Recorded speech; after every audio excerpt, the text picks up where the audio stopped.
Miami Homestead. Formula Ford is a free race event, all at Sandown, that most famous of Australian circuits, second only potentially to, well, I say potentially, almost certainly to Bathurst and Phillip Island. Probably the third most famous event.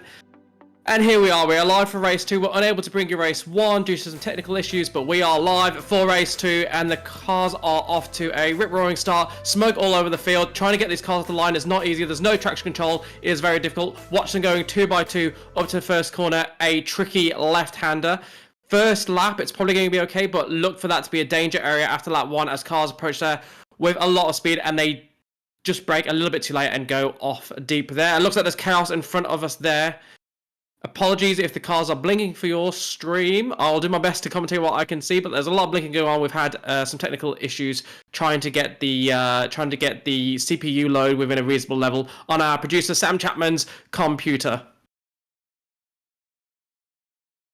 Colin Nixon currently in the lead. Looks like he's coming under attack from Glenn Sedo Riddell in the pulse tuning entry.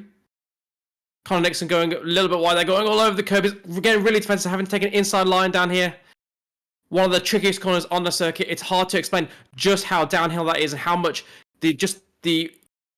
how much that corner wants to push you wide. You have to brake much earlier than you think, and because you're coming off a chicane, really hard to get the car straight and then brake and get everything done in time to actually make the corner. We're now watching Riddell right behind Nixon. Will he make a move into turn 1? He's not going to wait for turn 1. He's going to pull alongside down the straight. Has he got enough of an overspeed to get past? Hard to tell from this camera angle. Behind them, you've got Dylan Shepherd and Braden Martin going side by side. Riddell with the inside line, and he's made the move before the first corner. If anything, Colin Nixon might come under pressure from Shepherd behind him. No, he's just managed to defend. Going for a tricky technical section, a short little chicane, followed by a tight 90-degree left-hander. Really easy to get oversteer on exit there and put yourself into the barrier and out of the race. But all the cars that we can see on screen getting through there quite safely. And I'll take a moment now, while there's a little bit of a lull, to introduce my co-commentator and producer for this evening, Sam Chapman, who I dare say is quite busy behind the scenes.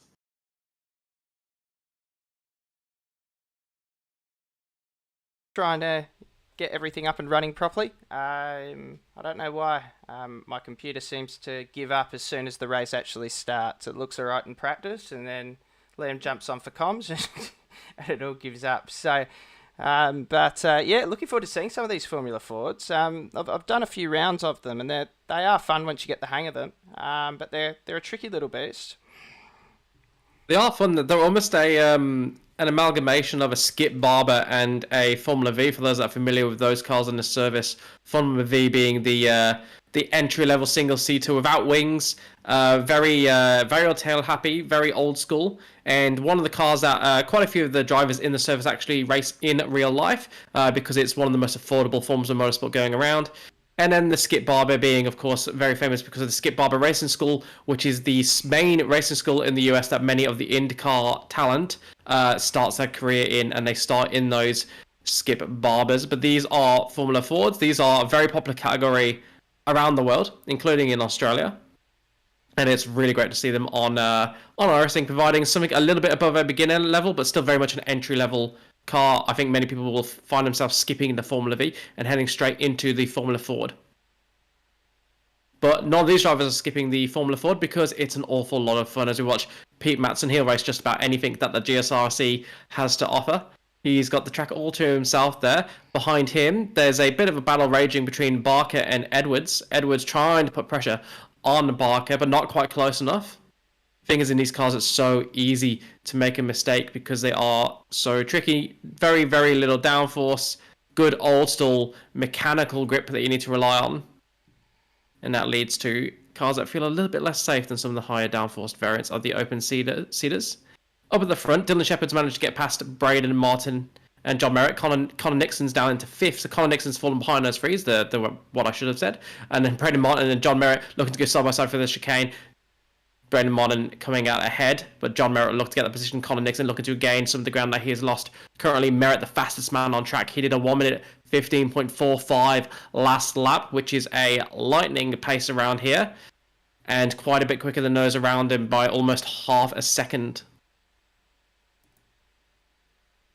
Going side by side into here, fast left-hander to get through their side by side safely. Can they get negotiate this chicane? It's taking a lot of curb on the inside. Oh, they've touched! Dylan Shepherd's been sent round. I think we could see that coming as soon as they're going side by side for the chicane. Oh, be careful. No, that wasn't a very safe rejoin. Just getting a little bit impatient, wanting to get back on track after realising that, you know, the longer you wait, the more you're losing ground, but just not finding a safe spot to do so and taking another poor innocent bystander out of the race. I think with the difficulties we're having, we won't rely on getting any replays for now of any events. So we'll just try and call them as we see them live. Let's have a look at what we've got going on here. So this is Connor Nixon. He's in one hell of a scrap. Jeff Connell, Stuart Ellis, all involved in there. Guy Leach at the head of that field. Guy Leach up into fourth place, having a great race. Up four positions, up one position, started in fifth, up to fourth. Jeff Connell, he started in ninth, up into fifth, so he's having a good race. Shane Wright, the biggest mover in the top 9, though. He's up 7 places. Biggest mover across the field is Pete Matson, who's up 19 places, up to 12th from 31st. So I dare say he's had an eventful few laps at the start of the race. I imagine with having a hand of a few incidents in there and his own skills in avoiding them. A few drivers already out of the race, including Trent Allen, Michael Latta, Joshua Zuno, and Philip Howe, all seem to be out of the race according to my timing screens.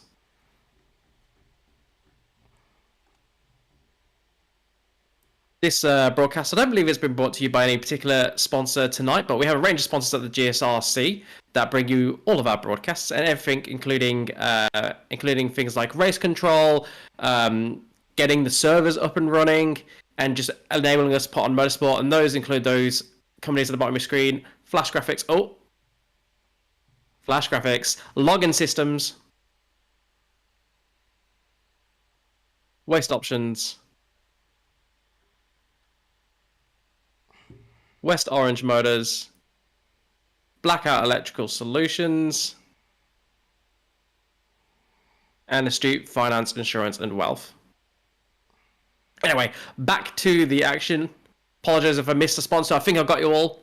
It's alright, I'll do that skit a little bit later on in the night. Here we go. 2 cars that look like they might be about to go side by side. No, choosing a bit clever Colin Nixon, deciding not to try and go side by side in the fast left-hander because he knows that's fraught with danger. He's seen danger up ahead, seen cars coming unstuck. That is, of course, what we saw hurt Dylan Shepard, knocking him down from second down into 16th place is where he's rejoined. Colin Nixon instead going alongside here, going to go around the outside to give him the inside for the second part of the chicane.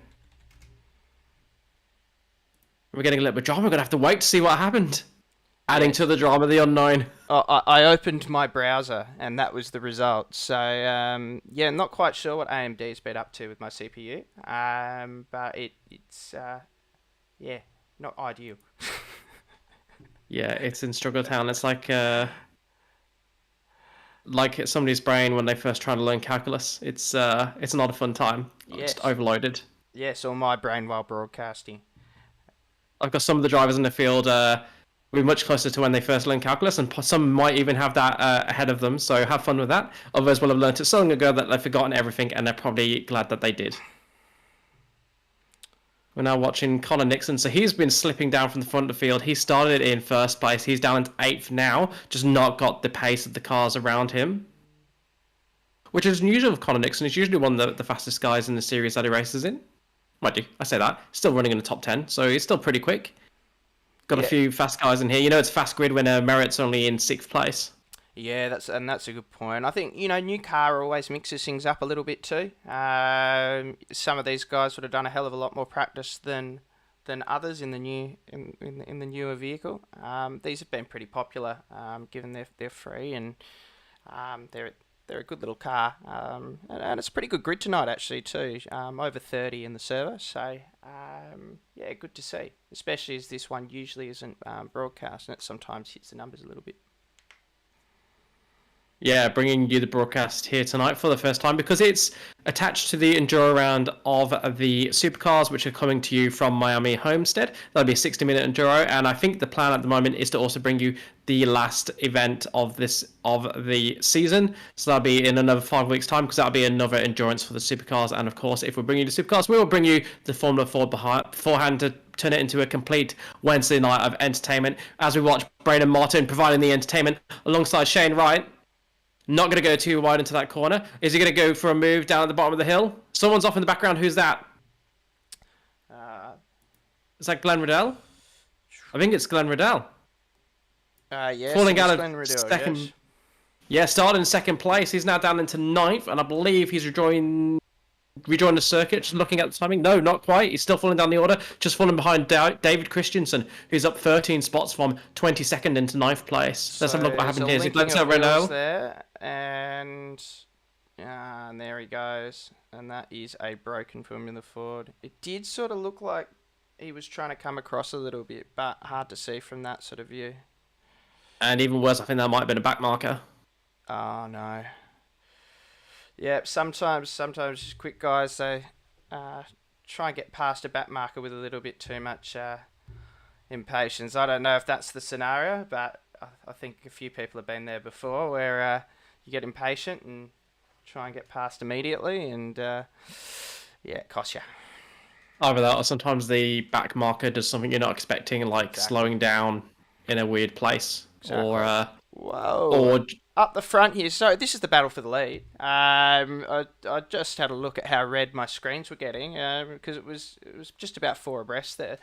And there's a spin. That's Braden Martin and Guy Leach have both gone off the 2 leaders of the race. Oh, that is gutting, particularly for Guy Leach, who looked to be the innocent party in there. Braden just carrying a little bit too much speed, getting a bit of oversteer mid-corner, and Guy Leach just being collected. Thankfully, Guy Leach has been able to continue 6th. Braden Martin also has been able to continue, but he's far down the order now. Yeah, and this is what we call, in the baking industry, a rush to quality, as we see Connell and Merritt now in 2nd and 3rd place, ready to chase down Wright. So I'd be a bit nervous in my mirrors if I was Shane, but he's been doing a really good job up the front there. Oh! All over the curb, did really well not to spin the car, but he's lost a couple of positions as John Merritt there. Just going too wide. The car looked like it beached on the curb. Got a heap of oversteer. Don't know how he managed to save that because I thought that was definitely heading towards the inside wall. So he's done really, really well. Now, what we're seeing here is Jeff Connell defending from Stuart Ellis. They are side by side, nothing to choose between them. Stuart Ellis going to tuck in behind here. Is he going to try and set up to get the inside going further down the hill, down the bottom of the hill? No, he's not. He's going to sit behind him. Will he make a move into the chicane that ends the lap? Let's have a look. Not shaping up yet. Might wait until the first corner for an opportunity. Yeah. Jeff Connell's taking that quite nice, though, carrying a lot more speed than Stuart Ellis. As long as he hasn't got a slowdown for going over that curb, I think he'll hold on to that position into the first corner. Although saying that, looks like these cars have a mighty lot of slipstream. Yeah, they absolutely do. It's not quite what the V's are, but nothing really is. But yeah, as well, Nixon in this battle too, just sitting behind these guys. He's seen the fireworks ahead. Maybe he'll just let him go. Especially through that chicane going too wide, has caused me issues a number of times. But they're playing nice for now. This is really the closest battle on track as well. Most of the others have spread out a bit. I did want to go back and have a look at some of the replays, but gee, this is a bit too good to miss at the moment. It really is. John Merritt was at the back of the group. He's now at the lead of the group after going side by side through the chicane, where you said you've come unstuck a few times, Sam. He's only taken him a handful of corners to get to the lead of this group, which makes you think he might have had the pace to go chase down Shane Wright, but he's not got long to do it, with only one lap after this remaining in the race. Yeah, 3.5 seconds is a long way to go, and Jeff is really quick in these things as well, so he'll be putting the hammer down. I think John will go. I think Shane's gone. The battle really is with him and Connell, Ellis, and Connor Nixon there. And you can see in the background of your screen, the white flag is raving, which means this will be the final lap of the race, final lap of the second race, which is the reverse grid top 10. After this, we have another 10-minute race to bring you, which will be with the grid formed by the results of this race. So those that have come unstuck, they will start towards the back. That looks like the Shepherd, who's now 13th, will start in 13th, but at least he'll have a night by race and run the this race where things have come unstuck for him. The car driver hasn't come unstuck, but Shane Wright starting in 10th to 9th, so this will be his second win of the night. John Merritt and Jeff Connell, you can see in second and third, they're both in sixth places. Whether he will be second, he'll be third, we don't know, because Jeff Connell is putting a lot of pressure on John Merritt, doing what we've seen him do a few times now, just sitting behind him through here, but he's not going to have a first corner to have a go, so if he wants to get past, he's going to have to do it at the final chicane that they're heading to now. Only 2 corners remaining of this lap. Who will be second? Who will be third? Will it be Merritt? Will it be Connell? Will they come together and open the door for Stuart Ellis and Colin Nixon to take the podium? No, they're going to be very, very... completely lost the word I was going for there. Behave themselves through there, and they're going to come home as they were. Shane Wright takes a dominant victory. John Merritt in second. Jeff Connell in third. Stuart Ellis in fourth. Colin Nixon in fifth. And then Guy Leach, after being caught up in an instant, will come home in 6th place. Matthew Brunt takes 7th. And then David Christiansen up 14 spots from 22nd to 8th. Looks like he will secure the 8th place because he's got 8 seconds to the car behind, which is Braden Martin. Other big movers are Sean Roos, who's up 8 places. He'll take home 10th, unless he can turn it into 9th, because they are side by side, Martin and Reese, as they're about to cross the line, and Martin takes it by half a second over Sean Reese. Pete Matson, he's up 20 positions into 11th spot. He'll be absolutely delighted with that. Dylan Shepherd, we saw him in the fight for the lead at the beginning. He finishes in 12th. Look for him to come through the field next race. Henderson's up 8 places into 13th. Wayne Edwards up 9 places into 14th. John Baldwin, he's up 10 places into 15th. And Ben Woods hasn't crossed the line yet, but he is guaranteed 16th place and up 12 places from where he started. Oh, well, I'm glad we caught that action, Sam. That was a thriller minute. Yeah, absolutely. I'm glad we got at least the most of it. So yeah, hopefully the computer will hold together for the next bit. But that was great racing. I'm glad we're able to make it for part of the Formula Fords this season. Yeah, we'll have another 5 weeks to get it right before the next stream.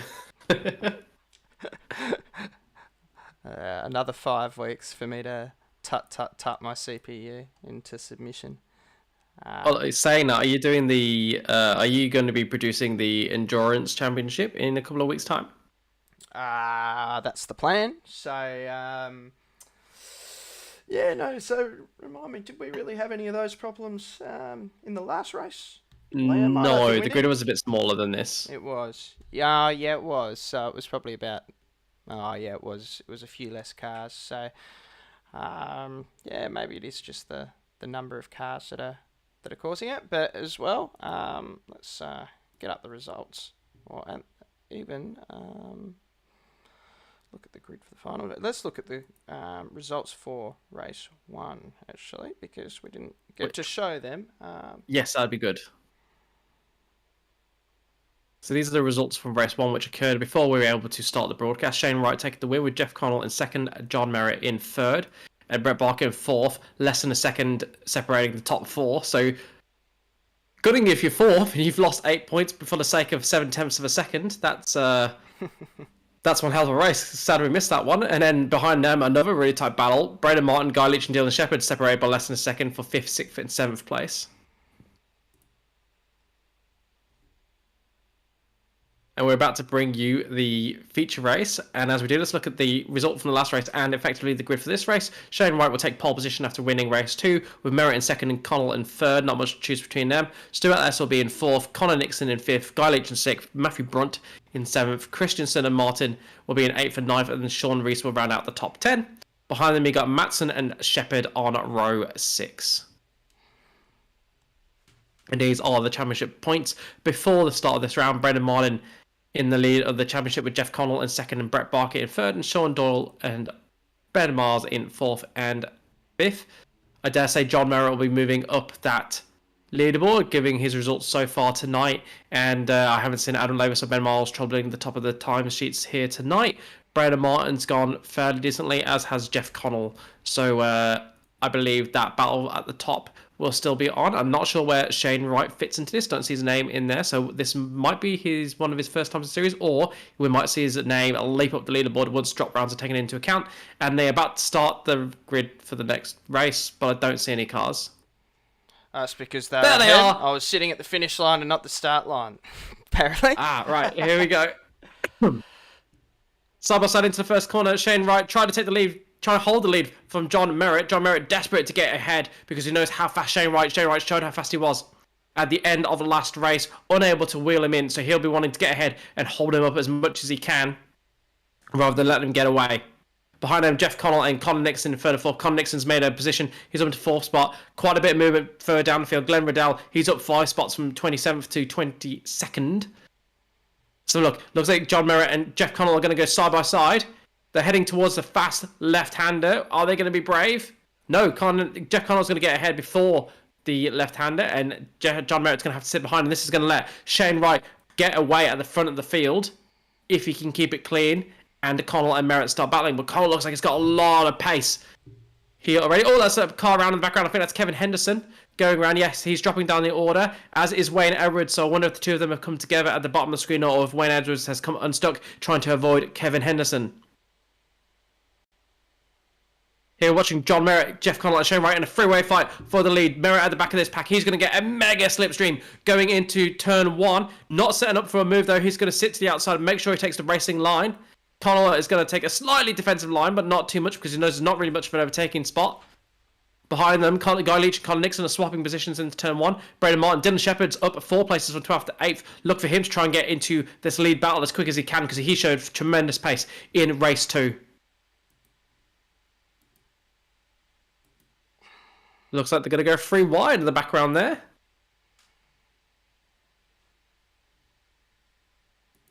Right, here we go. Shane Wright, he leads Jeff Connell. Will Jeff Connell make a move? He's not afraid to go side by side here. He's going to do it before. No! Ooh, thought John Merritt was going to pop out there, but decided not to. Have you ever tried to go side by side through there, Sam? I've tried it all around Sandown.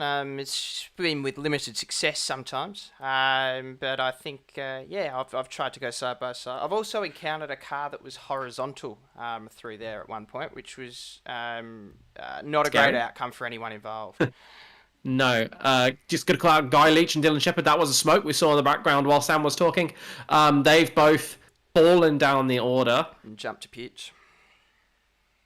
Yeah, they've collapsed faster than someone has taken a heavy punch from Mike Tyson. Absolutely. And now we're watching Jeff Connell in the lead of the race. So Shane Wright has dropped from the lead down into 3rd spot. Not sure if he made a mistake or if Connell just managed to get past him and John Merritt followed him through. And Stuart Ellis now joining the scoot to make it a four-way fight. Some big moves a bit further down the field. Brett Barker up 13, Glenn Riddell up 12, Philip Howe up 14, Trent Allen up 14th. Shows you how many cars have come unstuck in this field. A bunch of cars already retiring from this race or having effectively retired. Including Joshua Zuno, Guy Leach, Matt Smitke, Dylan Shepard, Adam Johnson, Robert McGrath, Phil King, Jordan Hooper, Kevin Henderson, all having troubles early in the race and falling down the field. As this battle for first rages on. Not a long race, only 15 minutes. That's not going to be long. It's going to be about 10 laps in length. So there's no point holding back. If you want to get to the front, you've got to do it. You've got to do it because you're not going to have that many opportunities, particularly around a track like Sandown, where it can be difficult to overtake unless the car ahead of you makes some sort of mistake, goes wide, doesn't carry enough speed, etc. Just saw a couple of cars coming out of the pit lane there in the background, so they could cause a bit of havoc with some of the cars around them, particularly if they don't have the pace.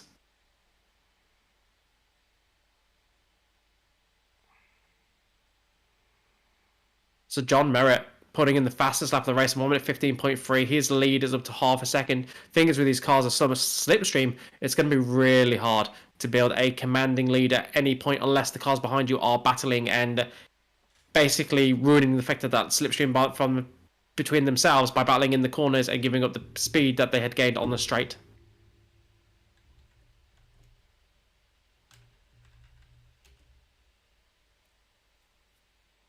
As evidenced by there, John Merritt had a lead of about 0.2 before they got to that part of the track. But however, after the end of that long straight, it was down to 0.2 of a second. So almost half a second worth of slipstream there, which means as long as you just stay sensible and stay roughly on the same pace, you can actually be a bit slower in the car in front and they are not going to be able to get away because you're getting so much free lap time as long as you do not battle. But at some point, Shane Wright, if he wants to get to lead, he's going to have to battle with Jeff Connell. He's going to have to pick his moment, try and make it clean so that the pair of them don't lose time to John Merritt. Because we have seen it done because John Merritt was in third place at one point, so he's managed to do that, play that game perfectly and get to the front. And now he's just trying to hold on to his lead for the first time tonight. Here we're watching Glenn Riddell. He's one of the fastest guys on the circuit. However, he had trouble in the last race and is now trying to recover from a low grid spot. That's one extra spot for him. So that puts him up into 12th place. Started in 27th, already up into 12th after 5 laps. We're now going to go 3 wide for the lead. 2 wide. 2 wide still. Connell and Wright going side by side through the fast left-hander. They get through clean and they shuffle it into a single file. Merritt looking dangerous here. Thought he was going to throw up the inside. Decides not to. He's gone from third down to first in one straight. Just in one straight. Looked like he almost went into the back of Jeff Connell there. But I think there might have been a little bit of a gap between them. If they did touch, it didn't matter. Nothing came of it. Shane Wright has a little bit of the lead. He's got through that complex very, very quick. Jeff Connell using all and then some getting all up over the curb on the final corner, just trying to hold off John Merritt because he knows John Merritt's going to get the slipstream down this long straight. Who are you betting on, Sam? Who's going to win this battle? Oh, mate, it's a tight one. Whoever can keep their nose clean as well. They've been racing very high intensity for a period of time. Now, there's some quick guys that know how to do that in this group. But yeah, I've been very impressed by Wright tonight. You know, being able to hold this and Ellis. You know, with John and Jeff. Yeah, I think placing a bet, it's a bit of a lottery at the moment, Liam. Yeah, it certainly is. You'd certainly back maybe the experience of Merritt to see him through, but he's not in pole position at the moment, being in third place with half the race gone, only 7.5 minutes-ish remaining. So we're going to get about another 6 laps of racing here tonight. So look for it to be a 12, maybe 13 lap race, depending on the pace that they go and whether there's any crashes. We're now watching the battle for 5th place. This is Brett Barker in 6th. He's the blue car. Ahead of him is Pete Matson, who's up 6 places from 11th into 5th. And then behind him, you've got Matthew Brunt. I believe Matson and Brunt on the same team, running very similar liveries. Maybe wrong about that. Have to ask them afterwards. Brett Barker looking to make a move here. He's up 18. Will he turn it into 19 at corner 1? He goes side by side. He's going to have the inside line. That should be just about moved done. But see how Pete Matson's not going wide. He's holding him to the inside, making him compromise his line. And he's going to try and go around the outside. I thought they were going to touch there. But they got through it. But they're inviting Matthew Brunt into the party. And Pete Matson holds position. Matthew Brunt unable to get past Brett Barker, but it looked like one, two. Oh, Pete Matson got a whole load of oversteer on the exit of the corner, probably got onto the curb, got a bit too much of it, tried to put him into the wall, managed to hold on to it, but it's cost him 3 positions with Brunt, Barker, and Adam Maverick all going through the way. Adam Lavis, I should say. Just a habit of reading the names on the screen. Anchorman. Will he make a move here? Looks. Say that again, sorry, Sam? Anchorman over here. Yes, yeah. And Lavis, of course, responsible for many of the broadcasts that we have here at the GSRC. So a name you would have heard a lot. Oh, it's Brett Barker spinning. That's disappointing. He was up 18, 19 spots at that point. That's a killer for him. Good to see him actually wait to get back on the track. Because, these things, when they take a crash, it's not often they survive it. As well, look at all this. There's Pulse Boys all over the place tonight. With Baker, Rees, this is the fight for 8th. But yeah, look, all the way back, there's little battle packs, 2s and 3s that have formed. Yeah, the field's saying much more compressed this race compared to last. I think some of the big incidents last race just cut up too many cars and separate out the pack, whereas this race, there seems to be battle packs all up and down the field, which is lovely to see. None more so than at the front, where Shine Wright, John Merritt, Jeff Connell, and Stuart Ellis are still separated by less than half a second between the 4 of them. Yeah, let's have a quick look through some replays of some accidents. There's been a few. So we'll start with, unfortunately for Hendo. Just come around here. And that, yeah. It's come across, and that back wheel's not like that. It's Wayne Edwards, and I think this might be the same incident. The same incident. So Wayne Edwards shapes up the inside, and then goes off. And probably looks like he might be trying to redress, actually, which is good sportsmanship. We love to see that. Yeah, I believe he is. We've got Schmidtke. Just getting to the inside of Adam Lavis. Yeah. It's just a small misjudgment. Yeah. Trying to go side by side. Easy to do when you're 3 wide, right? Once again, so these crashes we're mostly seeing are literally 3 wide. Oh, that's unfortunate. Such a high speed area and so difficult to slow down once a car's around in front of you. Yeah, it makes you wonder who's making it 3 wide, because generally 3 wide is not a great idea. Yeah, and then Schmidtke, who had trouble earlier. Yeah, so not his race tonight, unfortunately for him. No. She looks like, unfortunately for Adam Johnson, he's had a few incidents. Or maybe this is part of one in the same. But as well, once you go round... Oh, no! Oh, no. Oh. Oh, goodness. Yeah, it's not ideal. Yeah, it's not. It's one thing to go off track, but then to... It's so easy to do though, right? You're trying to get back on the track, off the grass. You've got no traction control to help you. These cars aren't built to run on the grass, obviously. And he's just lit the rear tires up, trying to get back on. I think actually trying to get over to the far side to get out of Hendo's way, and instead of just spun him, and not much Hendo could do there to try and avoid him. These tyres do overheat as well. This is Pete Matson, who was up in 6th place. And went around on the outside there. I didn't see if there was any contact.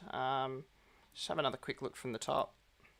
Yeah, we'll have to get a different view. It's a weird spin, so you definitely imagine there being contact. No, it's not a great shot of you. There you go. Yeah, no, it's not. No contact. Okay. Just less grip around the outside, trying to carry a bit too much speed, and looped it round. There has been a couple of other accidents. It's actually been a pretty fiery race, but this battle for the lead is it's almost unchanged since when we last checked. Wright, Merritt, Connell, Ellis, all within a second of each other.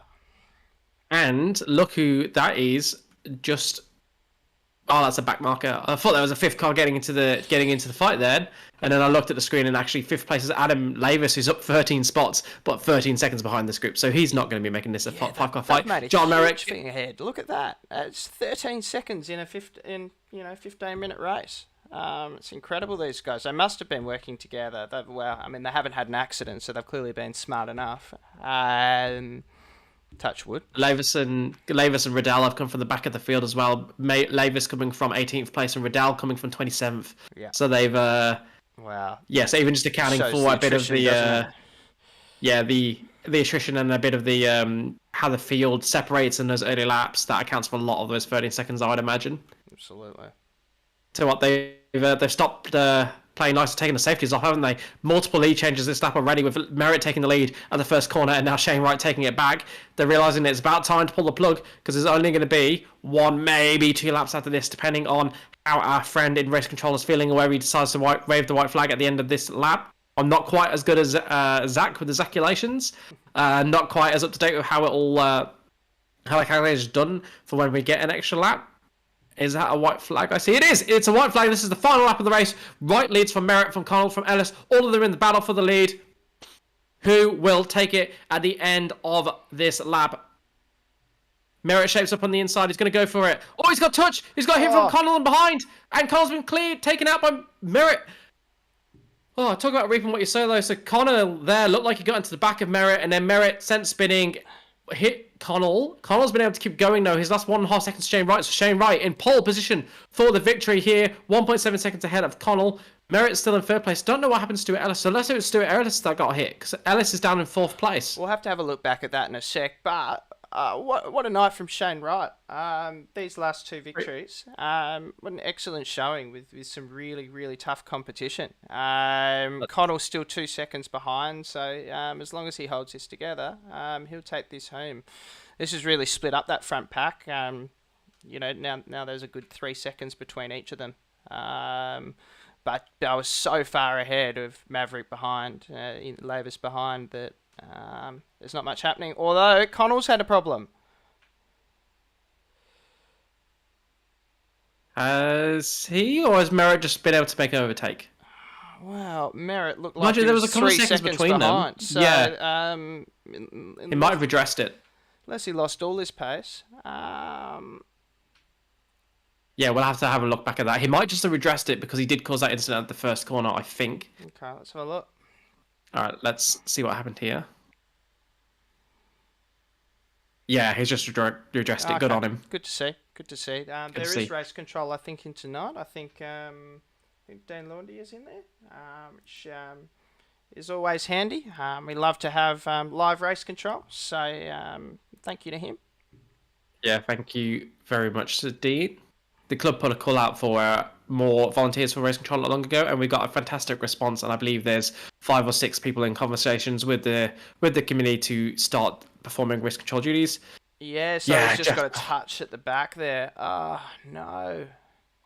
I think that's just getting caught out by the slipstream, which is really easy to do. Maybe losing his braking mark a little bit to the cars ahead. And I think Stuart Ellis had his own separate incident back there.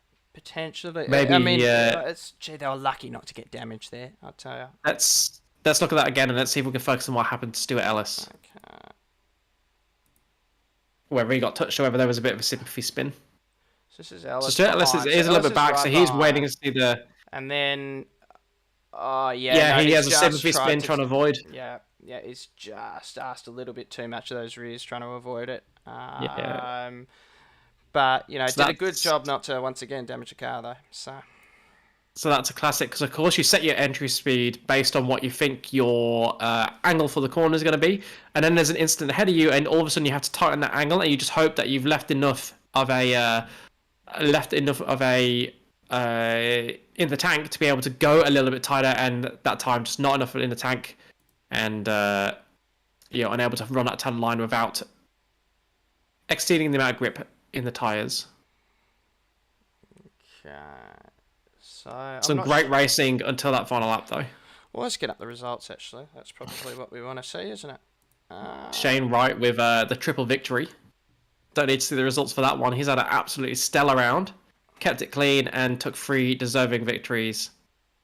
Merritt takes home second place, Connell redressing on the final lap after an incident at the start of that lap. Connell takes home the final spot on the podium. We'll have to wait and see whether race control feel like redressing was enough or whether they'll want to give him a penalty that would drop him off the podium. Stuart Ellis is in fourth place. Adam Lavis up a heap of spots to get into fifth, but not as many as Glenn Riddell, who had an absolutely stellar race, coming from 27th all the way to 6th place.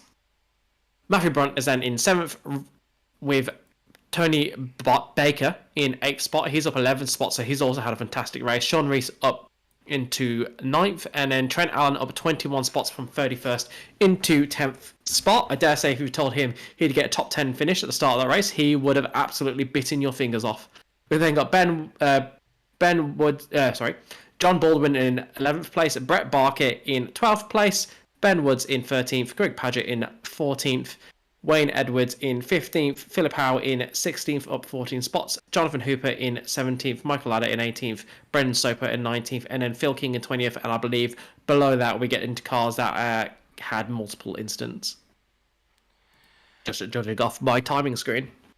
Absolutely.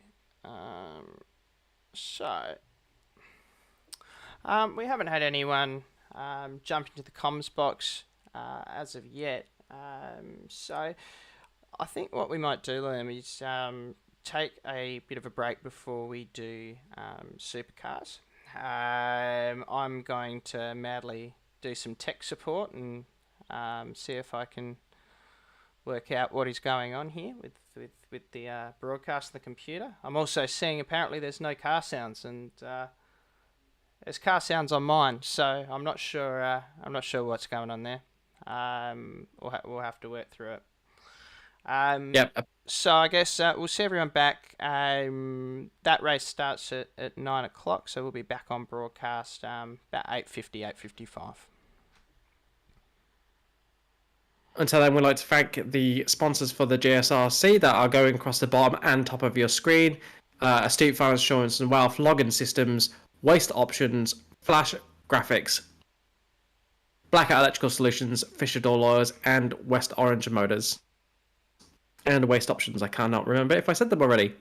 Thank you for allowing us to put on this broadcast. We appreciate your support of the GSRC. We will see you all for the endurance race from Miami Homestead, the Supercars, in about half an hour's time. Until then, enjoy your small break.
double. Started out with half and I flipped it in a double. Said time again, we gotta go. Take one, then I dash away from Popo. Yeah. Snakes around my grass, they want my dodo. But I keep a 40, they don't know, no. Got the Henny, you get cocoa. Smoke on Reggie, that's a no-no. Driving slow-mo in the photo. Bitches ready for them photos. I see all the things on my mind, yeah. Stacking money like 365. Cause this shit is real. Cause this shit is real. Cause this shit is real. Oh my. Don't say you get money, boy, you been broke. Digit dash up in my circle, you can roll. Only cash up in my vision and the south. Now I'm smashing on the model cause I bought. Hey, Cause this cream, I'ma take the team.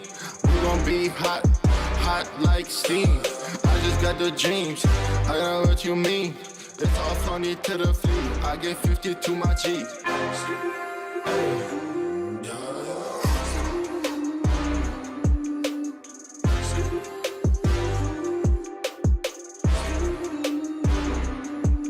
hey.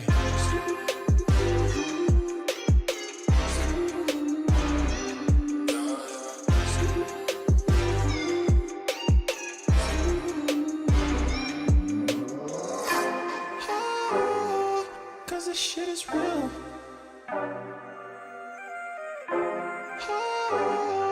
Cause this shit is real.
fighter. Lightning inspired. Fight.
double.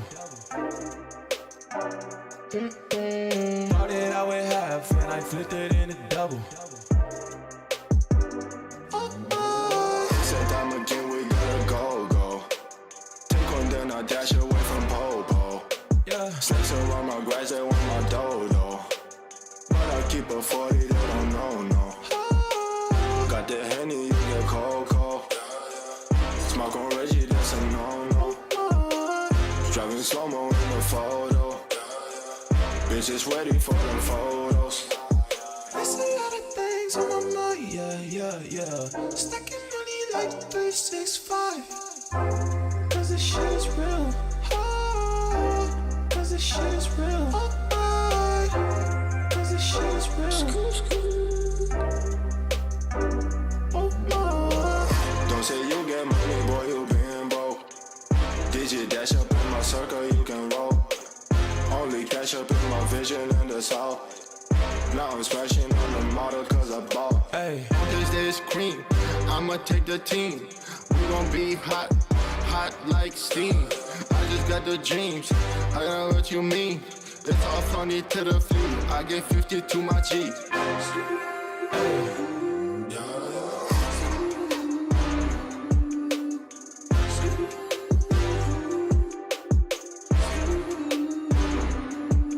hey.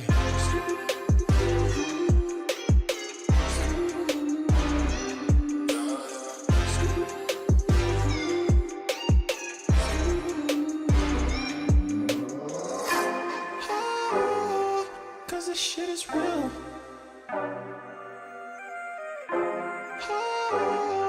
Cause this shit is real.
fighter. Lightning inspired. Fight.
Welcome back, everybody, for the main event, the Pièce de la Résistance, the one you've been waiting for. 1 hour of Miami Homestead in the Supercars, that Australian favourite. On pole is David Kirby, and alongside him is Robbie Bradbury. On the second row, you've got Andrew Dutch and Damien Cross. Third row is Harris and Coleman, with Norris and Merritt lining up behind them. Then Pavlovich and Smitke make up the top 10. Behind them on this packed field, we have Foster and Maverick on row 6, with Riddell and Christensen behind them. Brewer is in 15th with Fitzpatrick on 16th. Baker is in 17th with Van Ryn in 18th. Tice in 19th, and then Greg Paget in 20th. Outside of the top 20, we have Wood, Arnott, Riddell, Ladder, Woods, and Newland at the back of the field. Except for, I believe there might be one more car. Unless it hasn't taken the field, which would be Pete Matson, who's showing up on my timing screen as 27th. The last car there, so that's we'll leave it for now, as these guys have another 20 seconds before this 60-minute mini enduro starts. So great circuit for it. Good to see these cars out again. Good to see the Holdens back out as well. Fingers crossed my computer holds up. We reckon we've come to the conclusion that it's all getting too hot, and the laptop wasn't really built for it, but we'll see how we go. Yeah, had temperatures running towards the 90 degrees, which is a little bit higher than I think we would like. The lights are on and they're off. There's a slow car in the middle there, I'm not sure who that is. I think it might be Adam Lavis, but I could be wrong there. Going side by side for the first corner. Let's have a look at them as they approach corner 2. Not quite side by side. David Kirby looking to get to the inside now, though, into corner 3. He's going to hold the inside line. Andrew Dutch trying and hold the outside so he gets the inside for the next corner. Will Kirby be able to sweep all the way around?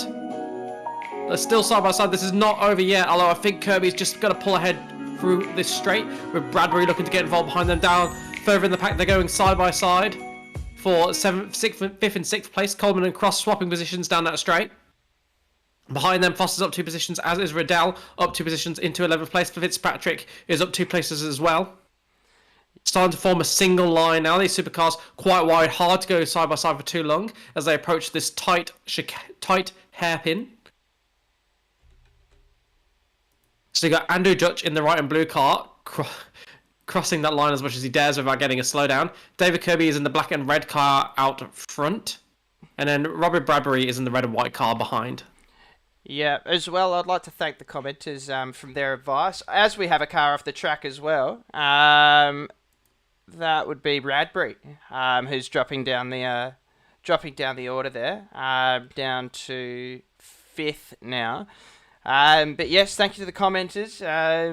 They're saying that I've still got the music going. I turned it off in my headphones because it was annoying me over the break while I was trying to fix stuff. And yeah, did forget it was going, so thanks for that. We are getting your voice cutting in and out a little bit as well. Excellent. I think you're reaching the volume limit and it's cutting you out. Okay. I'm too loud and too excited.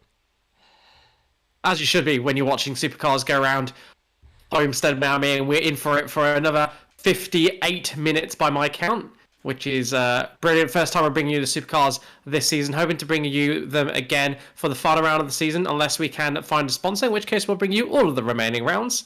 So if you are taking part in the V8 series, or you just want to see more V8s on your screens, then please do get in touch with the committee as we watch John Merritt going side by side with Damien Cross. He'll be sick and tired of going side by side with people by the end of this race. I don't think I've seen him in a race not in a 2 or 3 car battle pack. Now watching Riddell, he's another one who's been busy this evening. Watched him having a few adventures in the Formula Fords earlier on, and he's now trying to go side by side with Andrew Dutch. Andrew Dutch was in the fight for the lead earlier, so he's fallen down the order at some point. And it's coming under attack from Riddell and Pavlovich behind him.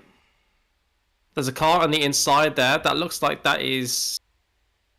Hayden Norris, I believe, is dropping down the order. So whether that... I think you might be right. It looked like a slowdown, didn't it? It did look like a slowdown. I actually only purchased this track a couple of hours ago, so I... Oh, there goes Riddell. He's around. Just got the back end out of shape. Thankfully, he's just about off the racing line, so I thought I'd be able to sneak in below him. Oh, typical as soon as he starts reverse, somebody tries to go around the outside. Yeah, always the way. Always the way. Always got to wait for all the cars to get through, because it might not take the route you think they're going to take. And that's put Riddell all the way down into 21st position, so he's going to have a lot of work in front of him if he wants to get back up into the high-scoring places. Thank plenty of time to do it. Behind him, who was that? Shane Newen's getting all out of shape approaching that corner, just hitting the brakes too hard. Looked like he locked his rear wheels and did well to keep the back end relatively pointing in a straight line and get it stopped and round the corner. Yeah, absolutely. And these cars are the sort of ones where you want a good set of pedals because pretty easy to lock up the brakes. I remember trying to use them and yeah, a bit of a struggle when you're first starting out on little cheapy pedals. They certainly are. I think they're one of the harder cars on iRacing just because there's so much weight behind them. Yeah, lots of weight, lots of power as well, not particularly wide wheels, not a huge amount of downforce. I was actually watching a video today talking about the supercar being the hardest race car to drive. I think it was a Driver 61 video. Yeah, they're great. They are, I highly recommend watching Driver 61's videos if you get the chance. And now as we watch Adam Lavis go wide and he's going to lose position. Oh, I switched away from it right when it was getting spicy. Right, it was getting spicy. I think it might get spicy here because that definitely looked like a car shaping up on the inside. No, not close enough. That was Matt Smitke. He's had a successful week so far. Managed to get his first win in the GT3 AM series, which he was pretty happy about. Yeah, Smitke's been a real performer this season. Done really well in the production cars this year as well. So, yeah, good to see. You're watching Andrew Dutch go down the inside of Mark Foster there and take the position. So that'll put Andrew Dutch up into 7th place. And with commentator cursed him, I think. That Schmidtke dropping down the order. Oh, goodness me. I'm sorry, mate. Van Ryn dropping down as well. Yeah, apologies, Matt. We owe you a beer for that one, I think. I think so. So is he old enough for a beer? Gee, I'm not sure. Oh, goodness. Oh, there goes Andrew Dutch as well. Andrew Dutch has hit the inside wall. Andrew Dutch has started right up the top of the order. He is right up the top of the order in the standings as well. If I can get those up for you. That would be excellent. While he does that, we'll take a moment to... here we go. So yeah, Andrew Dutch top of the standings on 219 points with Robbie Bradbury behind him. Bradbury currently in 4th place and ahead of Dutch. We've then got Alan Dawson in 3rd place. Dawson, I can't see in the field, so he looks like he's taking a miss this round. With then got Coleman and Pavlovich. Pavlovich is in 9th place and Coleman's in 2nd place.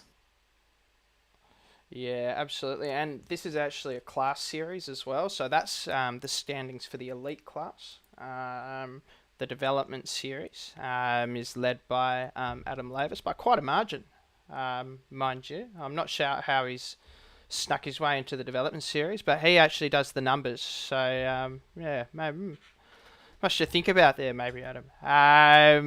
With Brendan Van Ryn following him, 53 points behind. Joe Baldwin, Schmidtke and Carew, the top 5 there. Good to see lots of Holdens there. Other than the fake news Ford Mustangs. Just showing your colours there, I believe, Sam. Absolutely. Yes. Mate, we're Adelaide boys at heart. This is true. The old Holden factory in Elizabeth, no longer there, sadly. Exactly. Thank our friend Joe Hockey for that. Anyway, move on before we go into a different class of podcasting. Yeah, let's not fall down the political track. We've done that before, and I know me and you can talk about that for quite a while. So we'll avoid that here tonight. And we'll focus on Vroom Vroom race cars, which we're watching to here in a bit of a battle. Robbie Bradbury getting ahead of Tim Harris, and Robbie Bradbury's in 3rd. Sorry, Merritt was just. Oh God, look at that car. That is. Oh, that's looking grim. That's looking like it's been through doing donuts around the back office of Elizabeth somewhere, and it's gone askew with a red P plate. That is looking grim. That is a common sight around the suburbs of Elizabeth. For those of you not South Australian like myself and Sam, Yeah. it's yes, it has a bit of a reputation Yep. for cars that are missing bits of bodywork. Cars, houses, people, anything really. Yeah, so, well, these guys are racing really close here. I'm not sure if you have any insight on how long these guys are going to go without a pit stop. Just Liam? lost you there. Lost you there for the question I had. Not sure if you got any insight on, and you cut out. Oh, that's good. I was not sure if you got any insight on the pit stop sequence for these guys. Do you reckon? I've not raced these supercars, at least in quite a long time, so I'm not quite sure.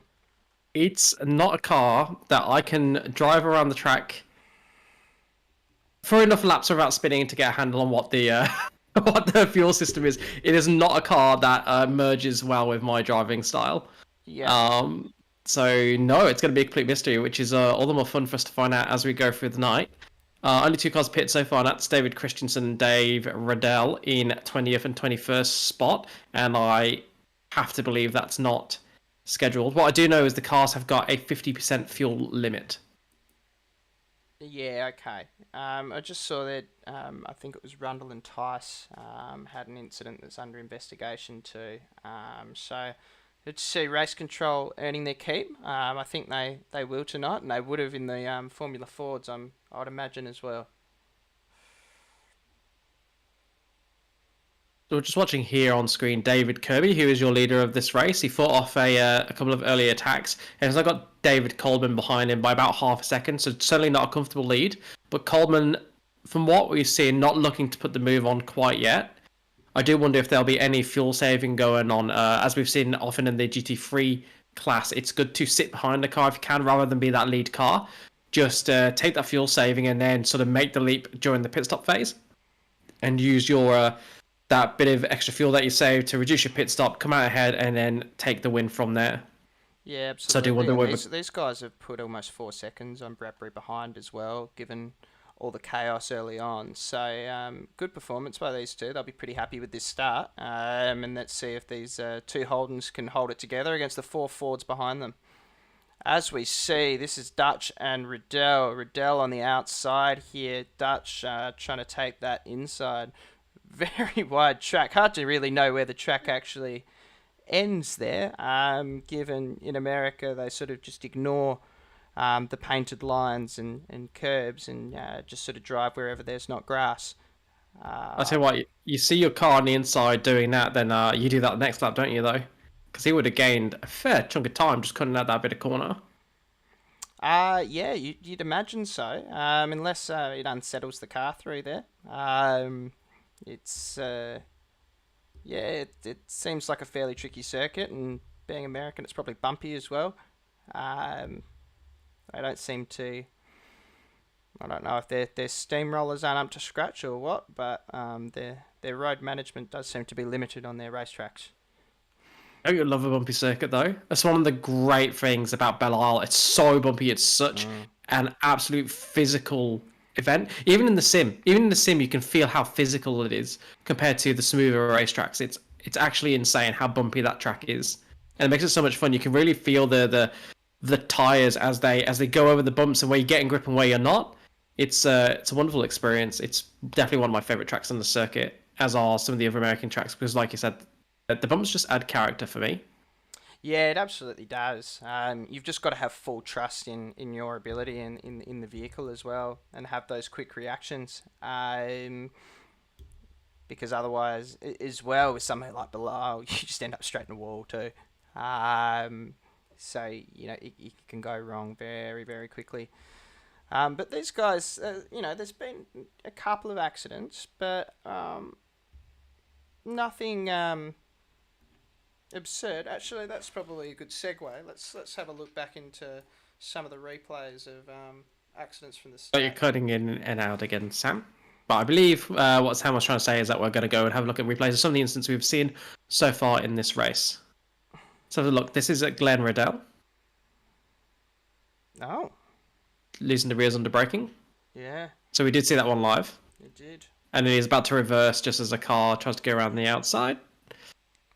This, I think, will be Van Ryn and Baker, potentially.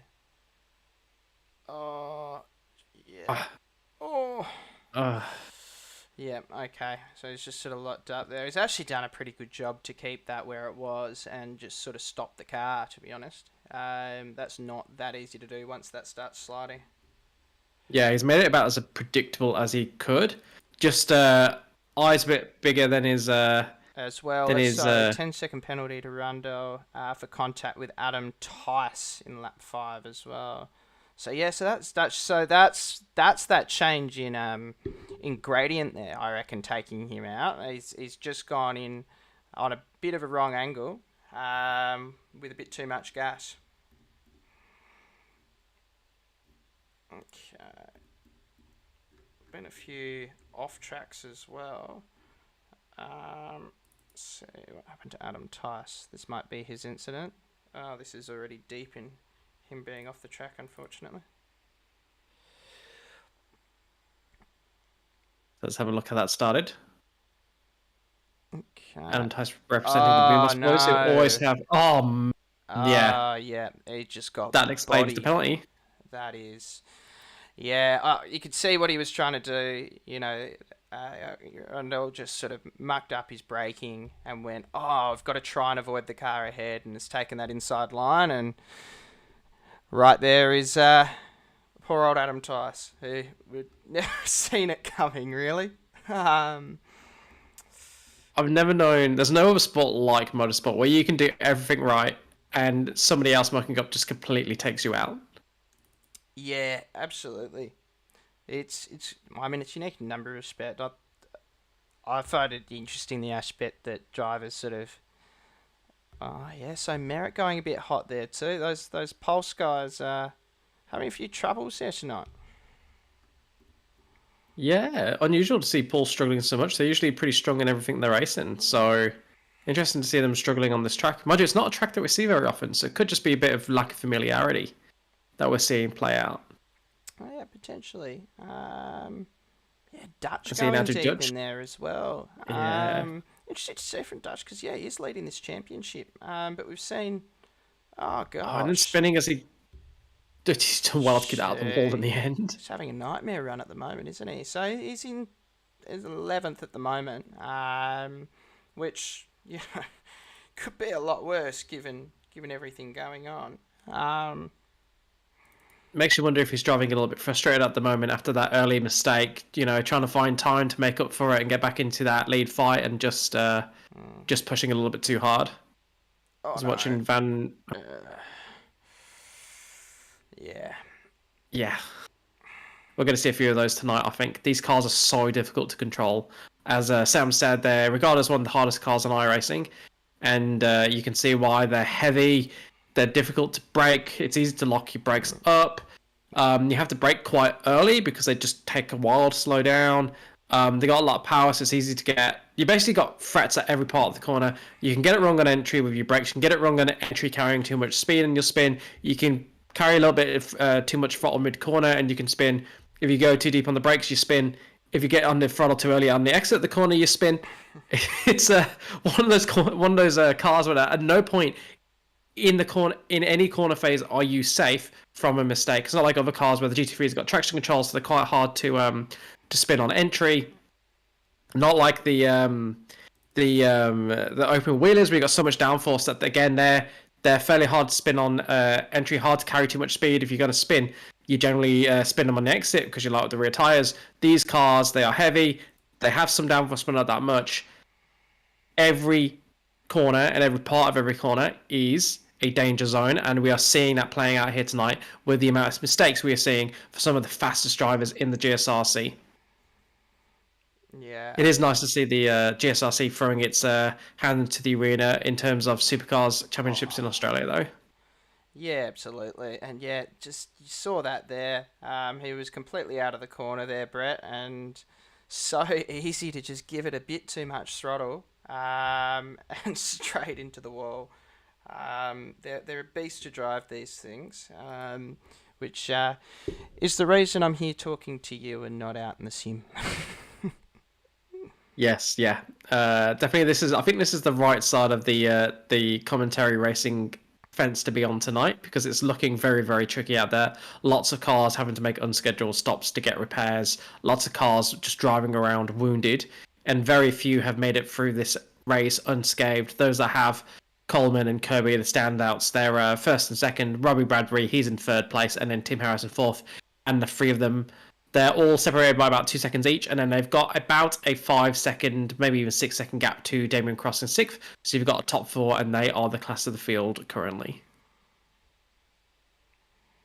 In the second group, you've got Cross leading that second group with John Murray in sixth, Mark Foster in seventh, and then Adam Maverick 8 seconds further back in eighth, and he's got Peter Pavlovich and Andrew Dutch right behind him, both within a second. Which, unlike the Formula Fords tonight, where a second was pretty comfortable, in the Supercars, second is getting pretty close. Yeah, absolutely. It's certainly fanned out a bit. It looks like people have roughly found pace order with, I guess, a few exceptions in that sort of early tens with, Dutch, Norris. They've sort of had best laps in the 21s, and there's sort of whereas the three ahead of them, their best laps sitting in that 22s area. But it's actually quite interesting. There's no one that's really broken away as far as pace is concerned. It's relatively even at the top, with best laps for Coleman 21.4, Kirby 21.4, 21.5 for Bradbury, 21.9 for Harris is a bit higher, but then Cross is 22.2. So keep an eye out for Pavlovic, Dutch, Norris coming through that field now, right on the back of Maverick here. Yeah, we'll keep an eye out for it. It's called Blake Fitzpatrick. He's in the pit lane at the moment. Not sure whether that's scheduled or not, but right on 20 minutes. So if we were going to have two stop races, you'd think around now will be when that pit entry would open for a two-stopper. Although I suspect, given they've got 50% fuel loads, it'll be a one-stopper if I had to make a guess. But I'm not familiar with these cars, so I may be bang out of order there. And Levis driving a good race so far. He's up 4 spots from 12th to 8th, and a comfortable 8th at that. With those cars that are both within a second of each other and within a second of Levis, but not really closing that gap. Oh, it's just gone off here, but I have a sneaking suspicion he's mucked it up here as well somehow. Let's have a watch through. No, it gets through there quite nicely. Oh, okay. I could be being lied to. It might be getting lied to. That's all right. I mean, as well, Nick Wood apparently has had an accident. But everything changed on me when I clicked on it. Let's see. What's happened here? So that's Nick Wood behind the blue car. Yeah. Oh, I think he's got spooked, hasn't he? Yeah, he has. I reckon it might have been Schmidtke ahead of him that was a bit slower than maybe expected, or but yeah, he just put that little bit too much lock on. No car sounds. Okay. All right, you go off with and deal with that, and I'll hold down the commentary for a bit. David Coleman is in the pit lane. He is our leader, so that absolutely solidifies that this could very well be a two-stop race. Given we're just over 20 minutes in, I believe we're 22, 23 minutes in, and it's a 1 hour race, and David Coleman is pitting. So unless he's made a mistake and quickly dived into the pits, I believe that is a scheduled stop, and Andrew Dutch is also in the pits. So the pit window is now open. Coleman and Dutch, 2 of the first to dive in. Coleman, of course, has been leading the race and using a bit more fuel than those behind him. We've been able to get the slipstream, so perhaps not a surprise that he's one of the first to dive into the pits, particularly if it's not a one-line race. If it is definitely going to be a two-stopper, then there's no reason to try and push it out. We now cut to Adam Levis, who's still sat in 7th place. I believe this is live pictures, so he hasn't had an issue. Good to see him running the traditional Castrol livery that he runs on pretty much all of the cars that he races in the GSRC, so it's easy to spot, and nice to see my buddy who's often running production one on commentary actually out on track without me on track alongside him. Nicest battle on track at the moment is behind Adam Levis. Look at the cars behind. We might see a move actually just in the background of the screen with Pavlovich under pressure from Hayden Norris. Hayden Norris, no, just going to sit in behind him, not going to make the move. Will they dive into pit lane this lap? We'll have to wait and see. So here's the question. We saw a leader pit as Damien Cross pits as well. 23 minutes. If anyone can get to around 30 minutes, they might be able to make it on one tank. If this is going to be a borderline 1 or 2 stopper, then that would be very interesting. So Adam Lavis and Mark Foster both dive in, as is Hayden Norris, but Kirby, Bradbury, Harris and Merritt are all going around again. That will take them to around 25 minutes. One more lap after that, and you'd think they'd be getting towards just maybe being able to get to the end on one stop. All these cars will be pitting twice. Glenn Arnott has now joined them into the pits as well.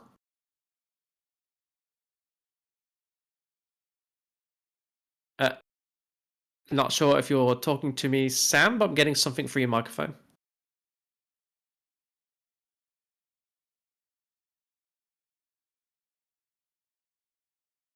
Okay, I'm getting the commentary back through the microphone, your microphone, Sam. That's all right. That commentary was just to annoy you. That wasn't live. Oh, excellent. It did it. But yes, for some reason there isn't car sounds. OBS says there is car sounds, and that I have green bars and they're shouting, but apparently there is not. So is it maybe just quiet? when we get a lull, no, I can't. We actually can't hear them, which is quite weird. So let me know if they do suddenly come up. If not, we'll see what we can do about maybe changing to another a sound thing so that we can hear the cars midway through the broadcast. All right, just keep us up to date on that, Sam. So David Kirby and Tim Harris now pulling into pit lane. Bradbury and Merritt going around yet again. So Bradbury and Merritt may be going for a one-stopper here. Kirby and Harris, they're in a bit early for a one-stopper. I think that's going to have to be a two-stopper, but perhaps one with just a splash and dash at the end. Matt Smitke and Nick Wood also have not stopped, although I'm not sure if they've reached the pit lane on this current lap. So we'll have to wait and see. Certainly Smitke is going around again, as is Nick Wood. So we're definitely getting a couple of different strategies here. Some cars committing to two-stopper early, and some cars looking like they're hanging out for perhaps a one-stopper, or at the very least, a very short splash and dash, which is going to make it very hard to figure out the real order of this race until that final stanza begins. Bradbury is currently in the lead. He inherited the lead from David Kirby, who's in the lead for most of this race, and he is actually second of those that pitted. David Coleman is in the lead of this race, and he has put in an absolutely blistering fastest lap, 21 dead. That is almost half a second faster than anybody else on currently, and he pitted on lap 16 and is now in 5th place and the leader of those that are pitted, with Kirby effectively in 2nd place and Christensen effectively in 3rd. John Merritt now joins those that are pitted, and Robbie Bradbury is going to go round again. 26 and a half minutes gone, 33 minutes and 27 seconds remaining.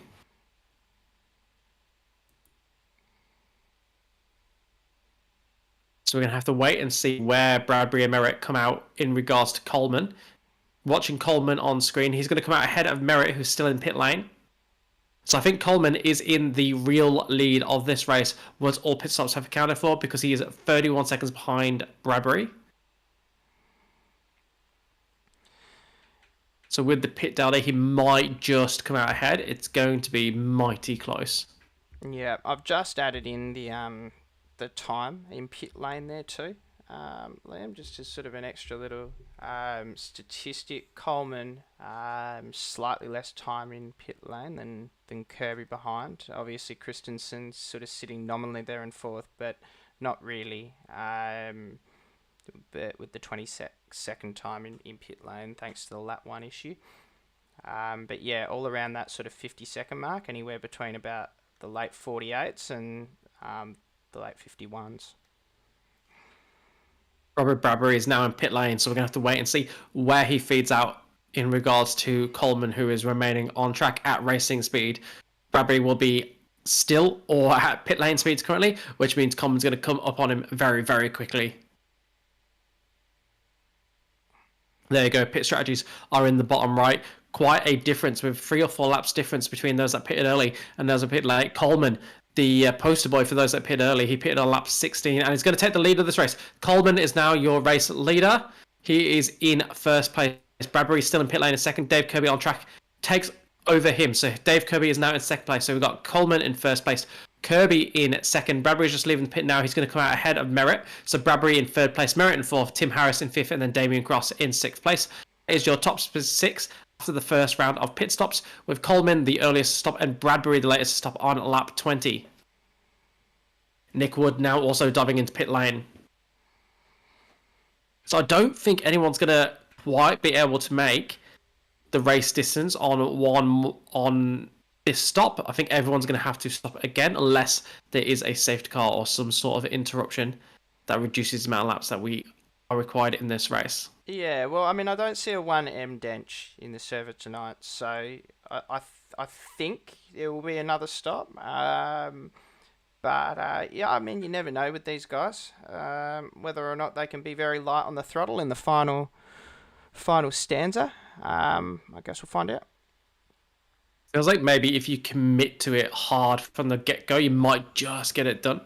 We're now being joined in the comms box by Adam Tice. Adam Tice was in this race, but I see that you have retired and joined us in comms box instead.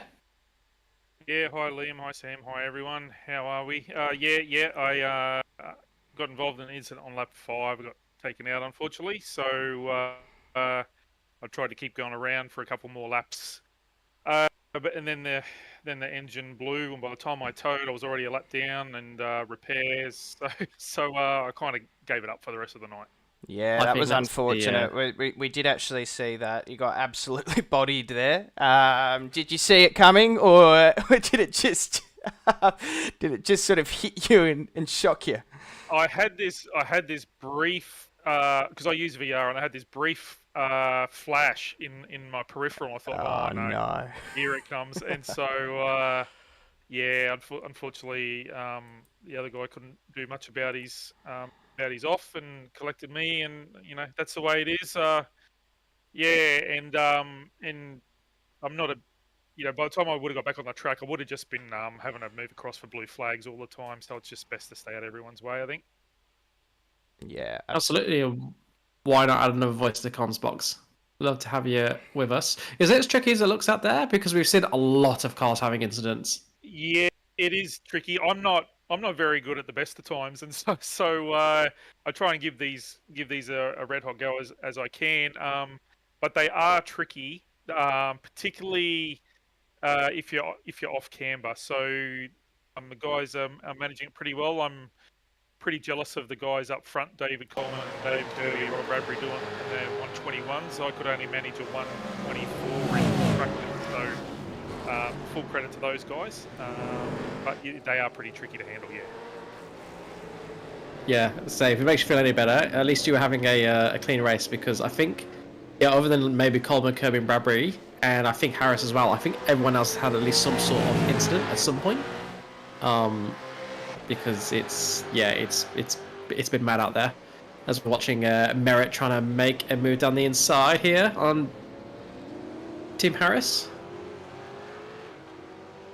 Side by side, multiple corners. Oh, look at the twitch on the inside there. Did so hard to keep it out of Harris's door there, but not able to make the move stick, and he's going to have to try again a little bit later.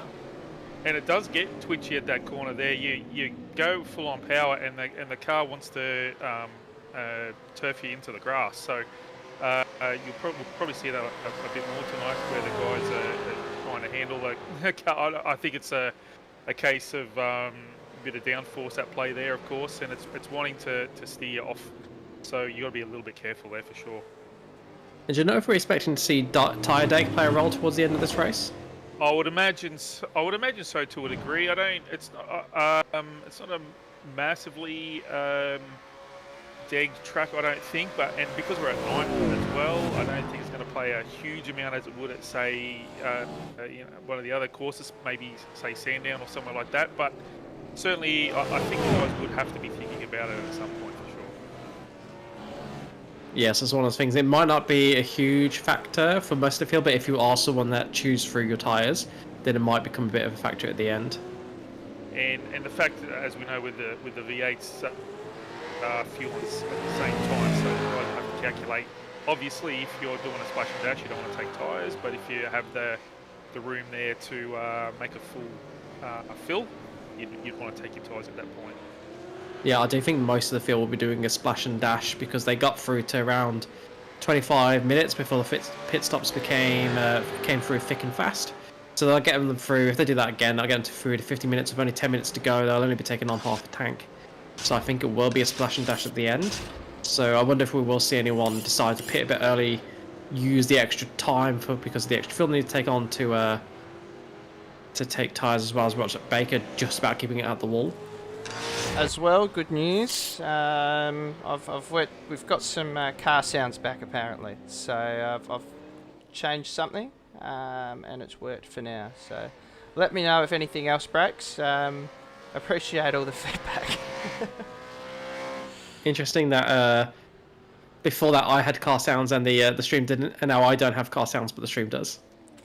Swings and roundabouts. But no, we can't duplicate this. There is one lot of sound cards and one of you will get it. That is all. Thank you. Isn't modern technology a wonderful, wonderful thing? Oh, it sure is. I mean, the weird thing about it was everything I could see showed that there should be sound coming through. So, yeah, it's a weird sort of thing because I don't actually hear what comes out the other end that's actually being broadcast. I'm hearing all these other things in between. So it seems like a very easy thing to pick up on, but it can go unseen fairly easily if you are not concentrating, as I'm often not. It'll be interesting too, guys. I was thinking before, it'll be interesting because this is kind of the first night I've actually driven on the road section of this course, and the road course isn't a familiar one for. Sorry, look at this rewind here! Oh no, that was always going to end badly. Batterange, Smitke, and is that Nick Wood? There was another Bean Boss car. There was. I believe Padgett was involved. That was a disaster. That was Matt Schmidtke in the middle there, I think too. So, goodness, what happened there? Let's have a quick look back. So this is Schmidtke trying to split the difference between these two. Padgett looks like he's come across a little bit, and then Schmidtke's gotten the spurt, come across, dead. Unfortunate, but very bold move going 3 wide. I think he'll think twice about doing that one again. I'll stay out of that one, boys, seeing as though 2 of my teammates were involved. That's all right. No, you're allowed to be biased. We'll just note your bias. Hey, poor old Brendan's been having trouble with the livery tonight, so that's why he's in all black. Okay. Right. Yeah. Just wasn't loading properly. Yeah. No, I do think whenever... Go on. Yeah, I was just going to say, it's been a few issues with trading paint, especially if you load it up last minute. It seems to not be particularly happy a lot of the time. Yes, I think I said this earlier in the broadcast. I think whenever you go 3 wide, you are inviting an incident to happen. Yeah, absolutely, and we're seeing it's under investigation as well. Yeah. I mean, having a quick look, it probably looked a little unfortunate in that. Yeah, it probably was. got a bit balked with Greg on the side and overcorrected for it, but you can understand why it happened. Riddell has also had another accident. I think he's having a somewhat of a difficult night. What's happened here? He's now jumped to pits. Oh, okay. I think that is a retirement. Yeah. Yeah, that's Alt F4, I think. That's he wasn't thinking he was at Bathurst when he jumped down at the end of Conrod, was he? That looked like jumping attempt. It certainly looked like it, didn't it? I mean, he got a fair bit of height. I reckon. I reckon that's a new Olympic sport, isn't it? Just ramming cars into walls and seeing how high you can get it to rebound. Absolutely. Just going back to that incident with the 3 cars there, lads, too. It was on one of the fastest parts of the track, so you hit in 6th gear, and then all of a sudden you're braking. So there's three cars, 3 different braking points, all trying to go from 280 k's down to 60, all at the same time. So. Thing is, when you're 3 wide, like you said, Sam, it was small mistakes, small margins that led to the contact, and in a way you can forgive for small mistakes. But when you put yourself into a 3 wide a free wide position, you know that you're reducing your margins. You know you're only going to have small margins because the tracks just aren't wide enough to sustain 3 supercars side by side comfortably. So you put yourself into a position where you have to be super precise, and then if you can't make it work, then you're getting into an incident. That's why I described it as you're sort of accepting that an incident might happen because you're just playing with those margins and reducing them to such a fine level that you know it's unlikely to come off. But if it does, you look like an absolute hero and a genius. And I will say, Smitke looked like an absolute genius with one of his overtakes in the GT3s on Monday. If you haven't seen it, I recommend going and have a look through the fast section of Zandvoort. Just chucking it up the inside with absolute full commitment. Yeah, absolutely. Actually, Adam, can I ask you to go walk us through a lap, given you've actually done the track? Sure. Walking's normally my speed, so I've put you in David Coleman's car, so he doesn't seem to be doing walking pace. But regardless, I'll give it a red hot crack. Maybe not from that view. Maybe we'll find a slightly better view than that. There you go. That's right. It's a little bit pixelated where I am, but that's okay. I'll give it a red hot go. We're coming up. So we've got, while we do that much, Mickey's got the 15-second penalty against Brendan Van Reed. Yeah. Gee, look at the lock he had to put on that as well. And this is that was the corner where it wants to send you into the grass. So this is where you're up 280 and then you're coming down to second gear. Some guys second. I sometimes go first, depending on how bad I'm doing. And then it's a straight short shift up the third around the NASCAR part of the track. And the corner comes up fairly quick, so you think you can take it in sixth, but you've got to come down to fifth, and then it's a real quick shift down to fourth and third down here. And then you got to on the gas a little bit, and then straight into second. Pit lane on the left-hand side, tricky little chicane. You stay in second there, then it's straight up the gears. You can manage to get up to sixth gear here. You can take the corner, the left-hander in sixth, but then you're straight down fifth, fourth, third. You can do second as well. You lose your pace though. And as you're coming up the next left-hander, you come down to second. Make sure you get a proper turn. You can't get the turn in quite right. You go down to first. Quick right-hander, stay in second. Slowly get on the gas here. If you go too quick, it puts you in the wall. And then you're coming up fourth, fifth. You can get up to sixth, but you stay fifth. Oh no, there's a beam boss car on the side. There you go, Adam.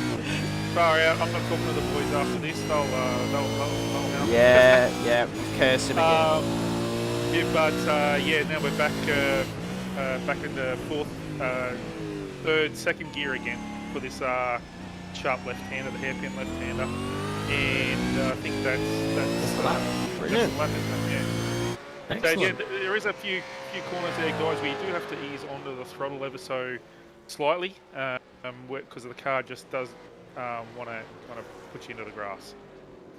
And these cars, they are a sequential gearbox with a clutch. So are you using the clutch, or are you running a more traditional sequential?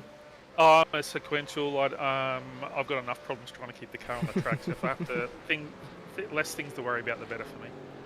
Yeah, it is surprising how much harder it makes it when you're running with the manual clutch. You get so used to not having to worry about it, like when you're driving the single seaters or the GT3s or any of the other cars on the service that naturally, in real life have a sequential gearbox, and then you go to these where it's sequential with clutch, and it's it completely throws you if you're not used to it.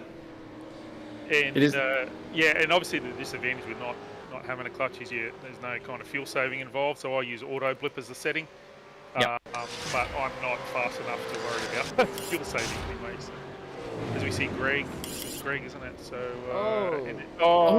he's just lost it. He's just lost it on his own. Compression lock, I think. Yeah, that was odd. He seemed to have been quite slow on the inside already, so I wonder if something else had happened. Or, maybe because it wasn't racing line, it took him off guard with the amount of braking that he could get away with. And obviously, being night time as well, your braking points are a little bit different, as we see Shane Newen's off track. Yeah, Shane's kind of come along too. Shane's sort of found his feet pretty well in the club, and he's a good guy to race around.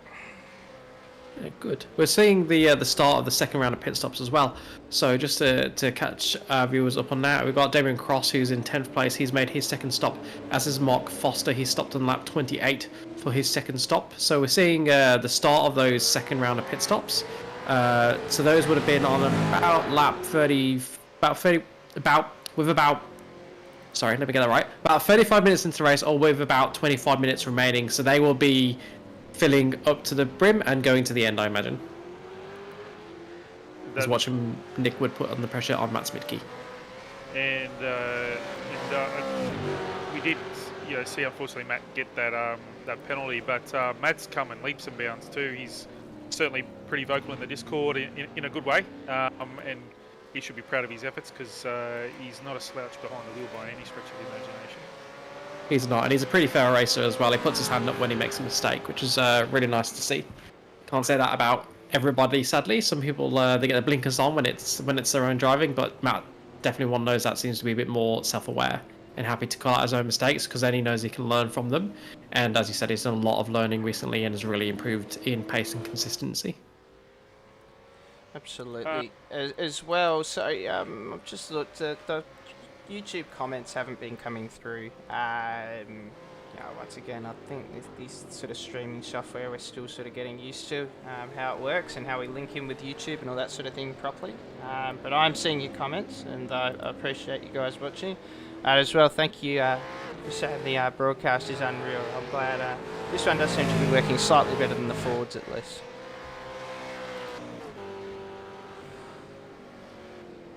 We lost you, Sam. No, that's because I finished my sentence. Oh, excellent. I think I might have said that a bit late. I think we lost you before you finished your sentence. It seemed to cut off halfway through.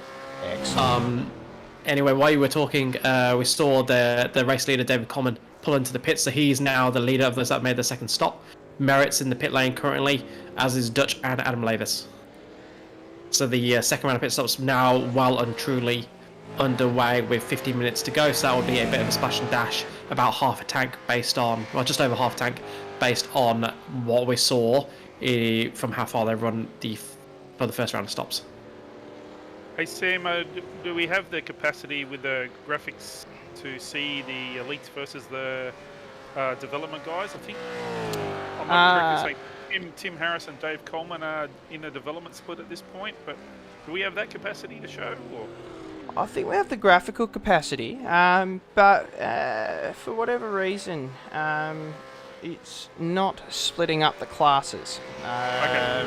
So it's something that I would knock on the door of Adam Levis to help me solve, but he's sitting out there in 12th place, so I might not cut to him at this point to get his insight. He's also just past Matt Schmidtke, so... You know what we should do for one of the races? We should get one of the races where me or you are racing. We should mic up during the race and do comms from there, and we can go live to the driver. I mean, mate, you can mic up. I've got enough to worry about as is. I think staying on track and not getting penalties. But it depends what sort of race.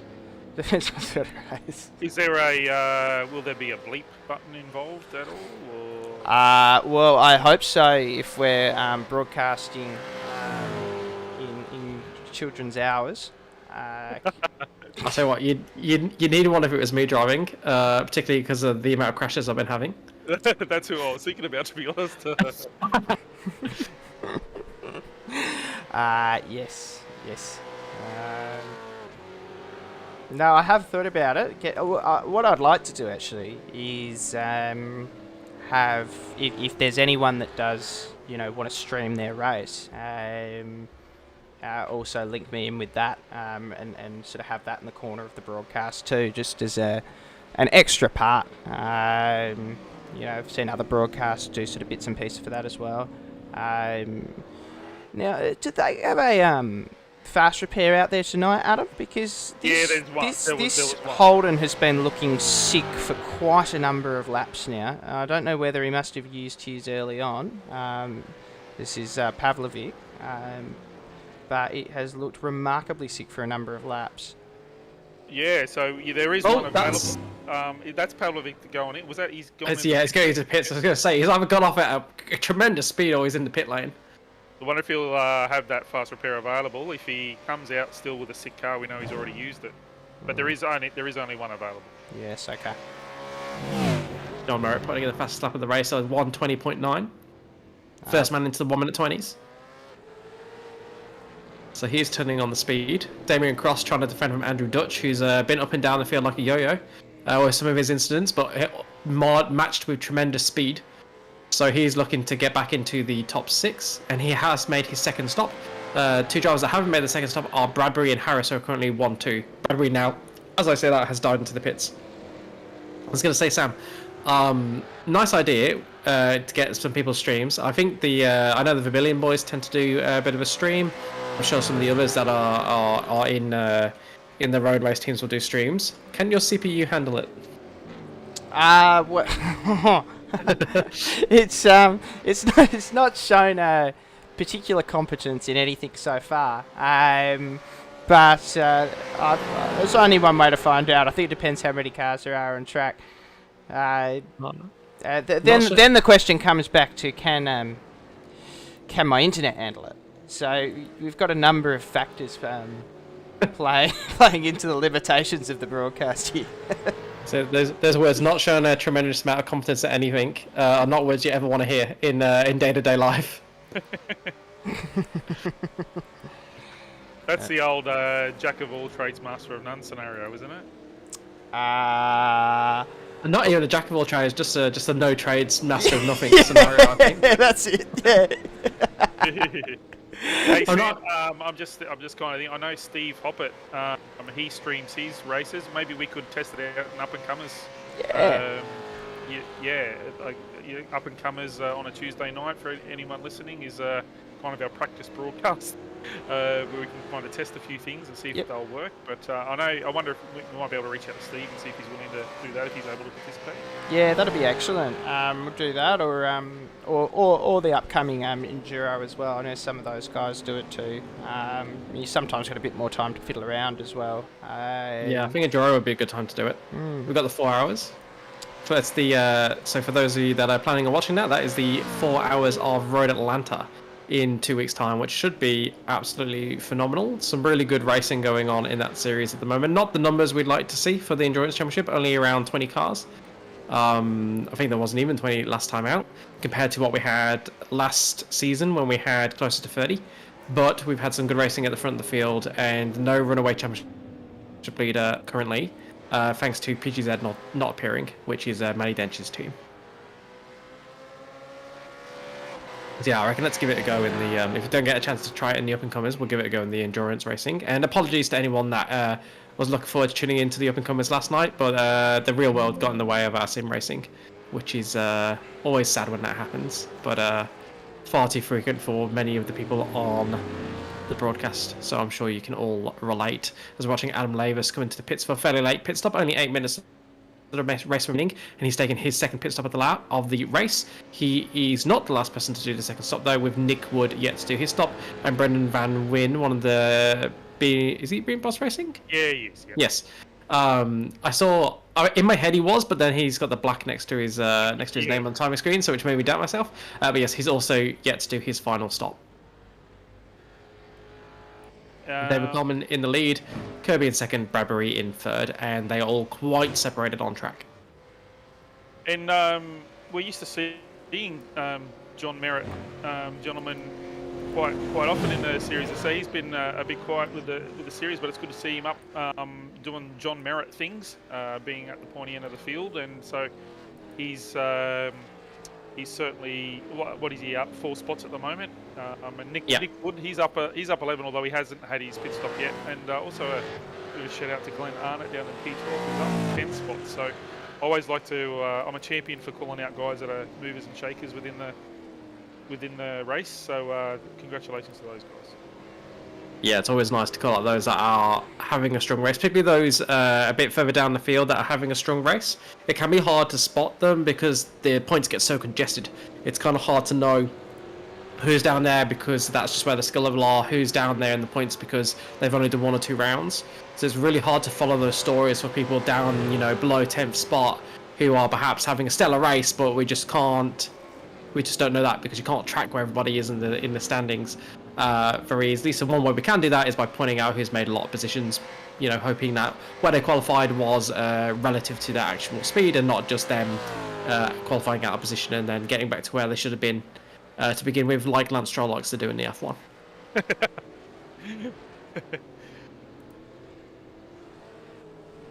Not a Stroll hater. I just think that almost any other driver on the grid would do a better job in that car. Anyway.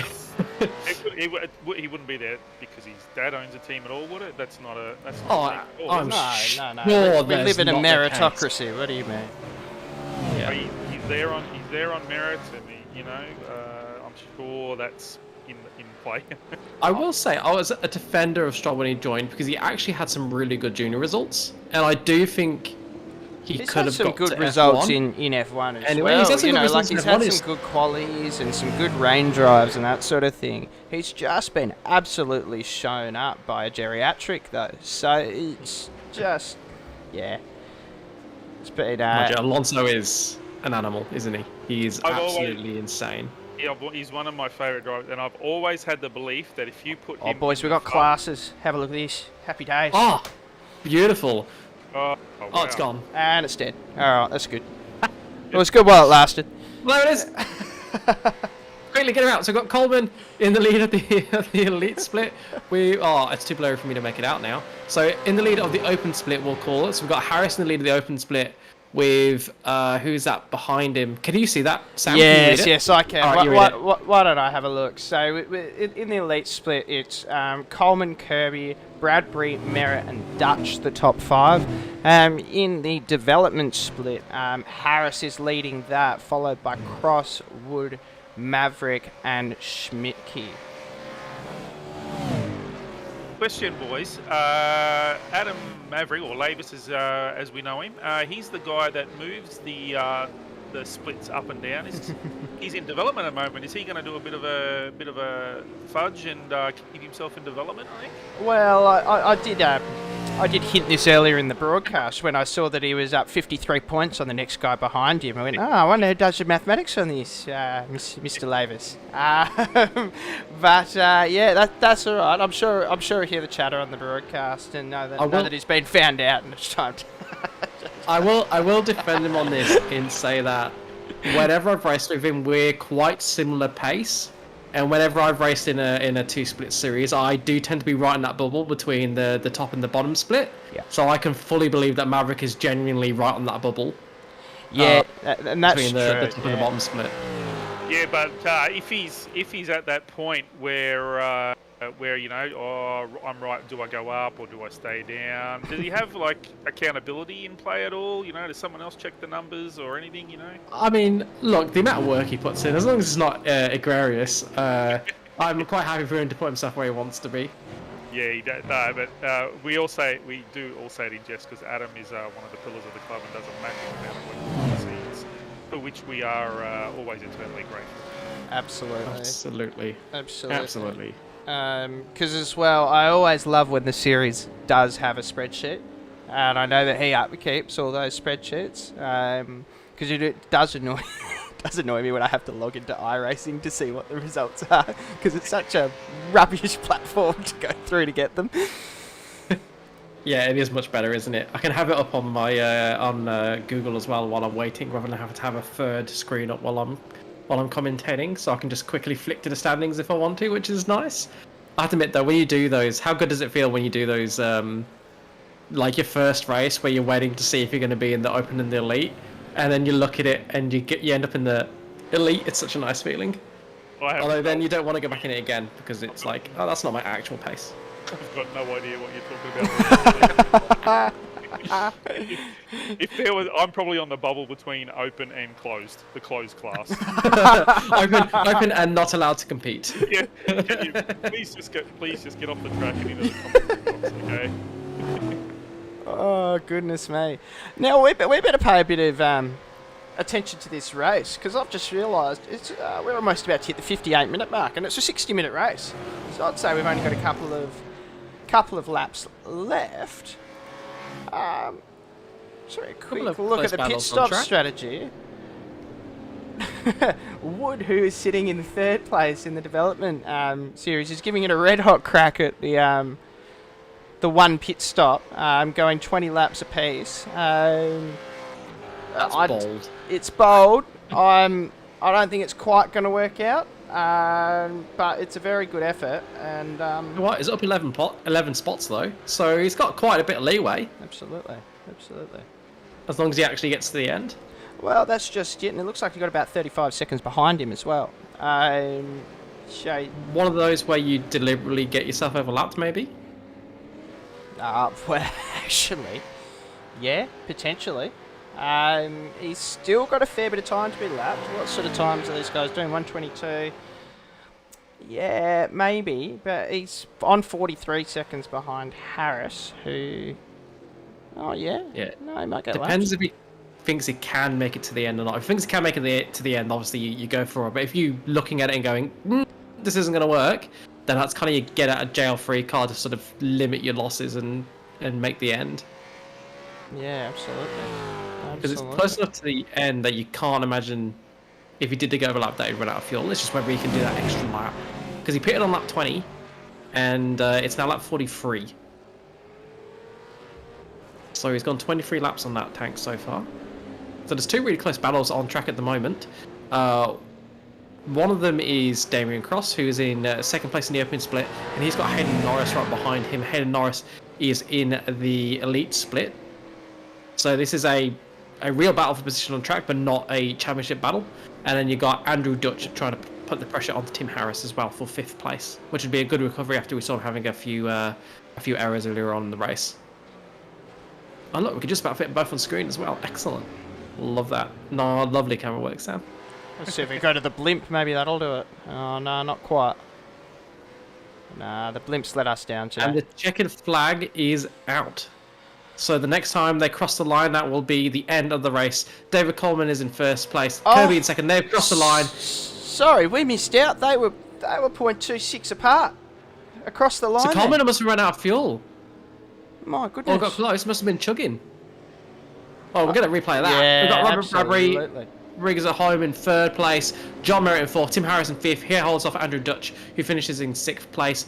Damien Cross trying to hold on Hayden Norris, and he does so. Damien Cross finishes in 7th. Hayden Norris in 8th. Peter Pavlovich is about 40 seconds back, so we'll have a little while before he crosses the line to hopefully take 9th place. Adam Lavis has finished in 13th place. Matt Smitke will finish in 14th. David Riddell, Brett Bradbury, Fitzpatrick finish in 15th, 16th, and 17th. So Nick Wood will make the end of the race, I believe, on a one-stopper, the only man in the field to do so, which is an absolutely tremendous effort. Take a bow, Nick Wood, and goes up 9 spots in the process. So he did lose a couple of spots on the last lap or two trying to save fuel, but he will take home 12th spot. Mark Foster will come home in 10th, and Glenn Arnott in 11th. I wonder if that was Nick's ploy all along, lads, or whether, did he go into the race expecting to try and aim for a one-stop, or was there something else at play? But congrats to him. That was a superb effort, though. So we're just going to watch a replay of what happened at the end of the race and why it got so close. Oh, yeah, I think he is out of fuel. Yeah. Yeah. Oh, yes, his teammate. Well played, lads. Beautiful. Well played. You love to see it. You get a broadcast night and you do it properly. That's the spirit. You love to see that.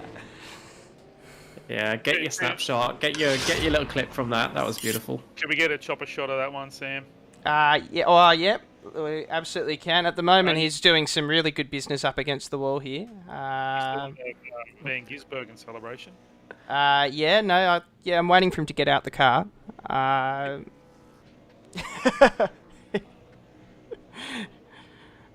There you go. All right, let's see if we can see from the chopper. What do we got? While I'm doing this, I just want to check if any of the boys are in the Discord ready Yeah, to let's go. have a look if we've got anyone that wants to talk to us, or whether they're all too tired after trying to focus for an hour around Homestead, Miami, which we've heard is a very treacherous course. Nobody waiting for us so far, but we'll give it a little bit of time. There's David Coleman just pulling over, waiting for his teammate. Gonna see it from the lights will start flashing soon.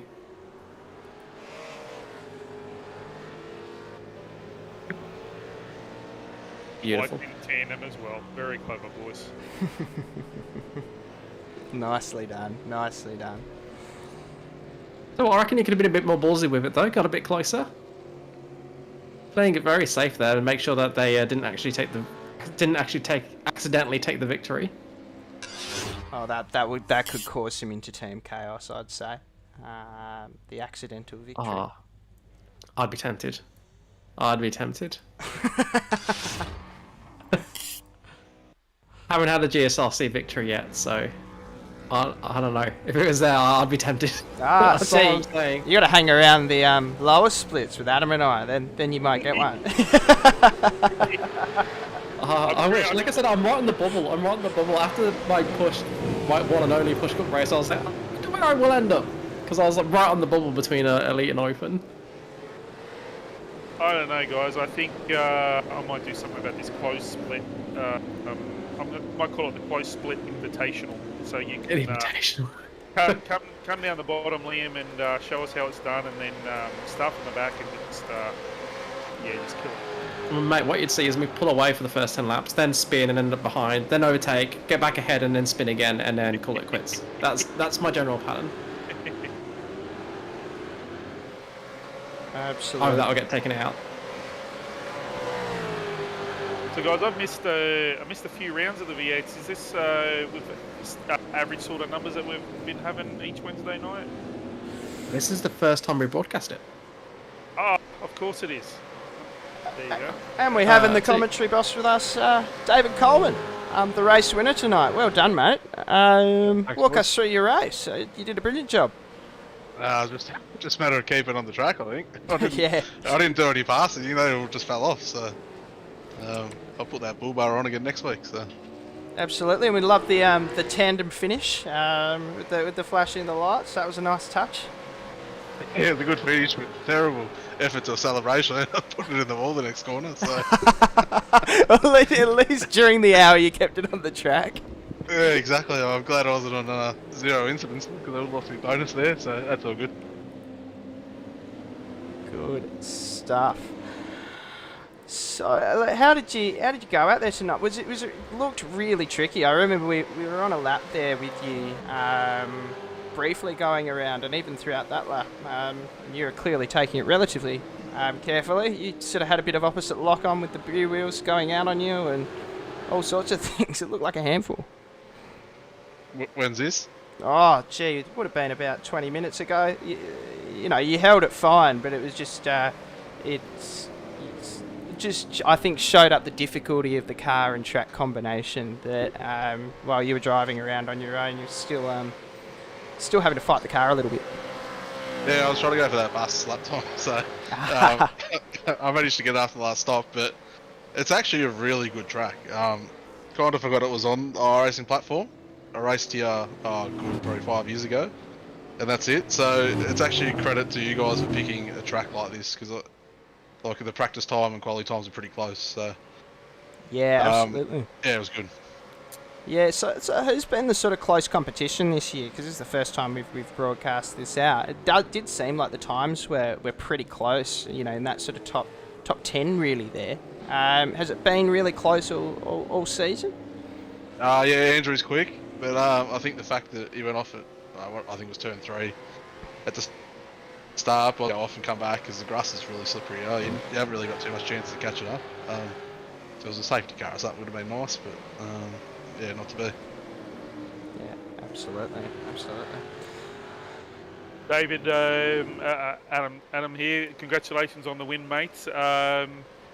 Because we haven't been broadcasting and we're not super familiar with the current standings, are you happy with your progress so far in the series, or do you think that there's a bit more improvement from yourself to... So far, I missed round 1. I think it's been 2 seconds and 2 firsts. So I probably can't complain. I actually didn't know the series was running till the second week in, so it was good to see the Supercars back on the calendar. And with your teammate Mr. Kirby, you guys talking in the server? You got your team server happening, or within Discord? Was there a bit of chat about team orders and that sort of thing near the end there? Or? A little bit, but the fact that Mr. Kirby went off, I think it was within the first 5 laps, and I ended up following. It just happened to be that I ended up just getting back onto the track quicker. So yeah, there wasn't too much of a team order there. So it's a little bit follow the leader with you guys at that point. We're very similar paced, so we're not going to probably, with so long to go, we're not going to sit there and we're still racing, but we'll give each other plenty of room. But it's just the fact that he ended up running off the track. I followed. I managed to get back on the track a bit quicker. So yeah, you're welcome. Yeah, thanks, mate.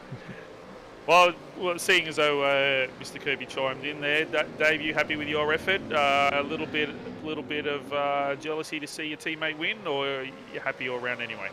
Oh no, look, very happy. I only bought the track probably half an hour before the server opened tonight, so didn't even know it existed. Like this layout and everything existed until probably about 3 days ago, and then saw the event pop up on Discord through the week. I think it was this morning, so I'm like, yep, I'll do that. And no, it's good to be back doing a GSRC race.